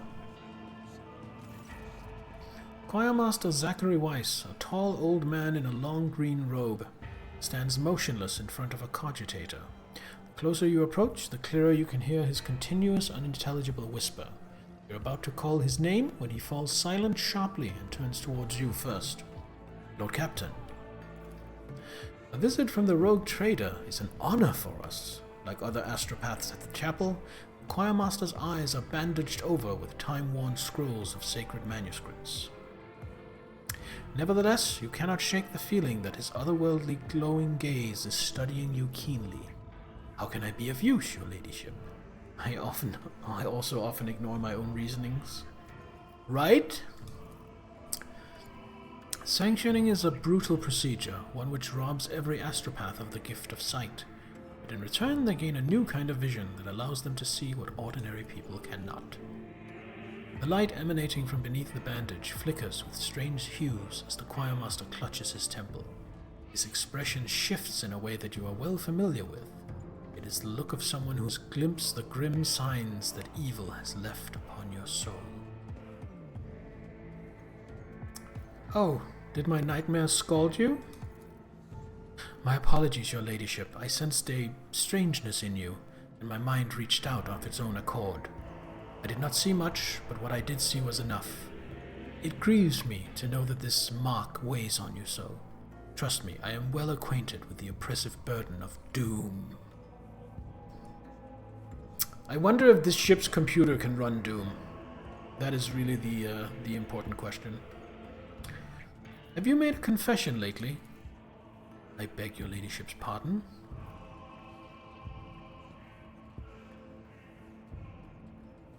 Never mind. Oh, I guess I can just bring that up. Tell me about the astropathic choir. Of course, Lord Captain. Is there something specific you want to know? How does one become an astropath? We were all part of the Imperial Tithe once, psychers delivered to Terra on the black ships. But only a few of the candidates had what it took to study astropathy. Fewer still successfully completed the grueling training to be eligible for soul binding, and almost none survived the initiation. He throws his head back. We were given the privilege to behold the Emperor's light, a light flawless and searing. A pious smile visits his lips. That changes you. It wounds you irreparably, it takes your eyesight, but in exchange you commune with greatness. His presence in our soul fortifies them as we stand against malicious powers. After the ritual, an astropath is assigned their position. At this or that adeptus, an astropathic relay or ship, more often than not, our first place of service is also our last.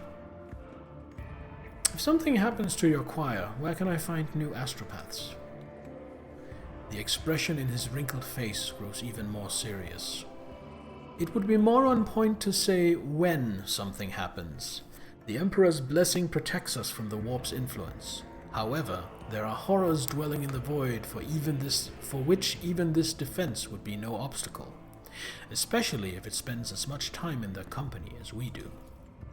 There is only one way to procure astropaths, and that is through the Adeptus Administratum. Luck permitting, unattached astropaths from the sector will be posted to the ships. Ones who, for whatever reason, have lost their place of service. Failing that, the request will go to Terra, and we will have to wait a long time. That said, there are other options. Blasphemous, forbidden options, the choirmaster grimaces. Unsanctioned psychers, unprotected and broken souls who seldom live past their first few seances. But even those would do should the God Emperor put our souls through severe trials. And judging by how rabid the warp has been of late, by the number of dead astropaths, those trials will be upon us sooner than our prayers could reach Terra. I do not recommend even considering such an option. Unsanctioned psychers are a gateway for the arch-enemy's forces, for all the claims to the contrary made by those less knowledgeable on the issue.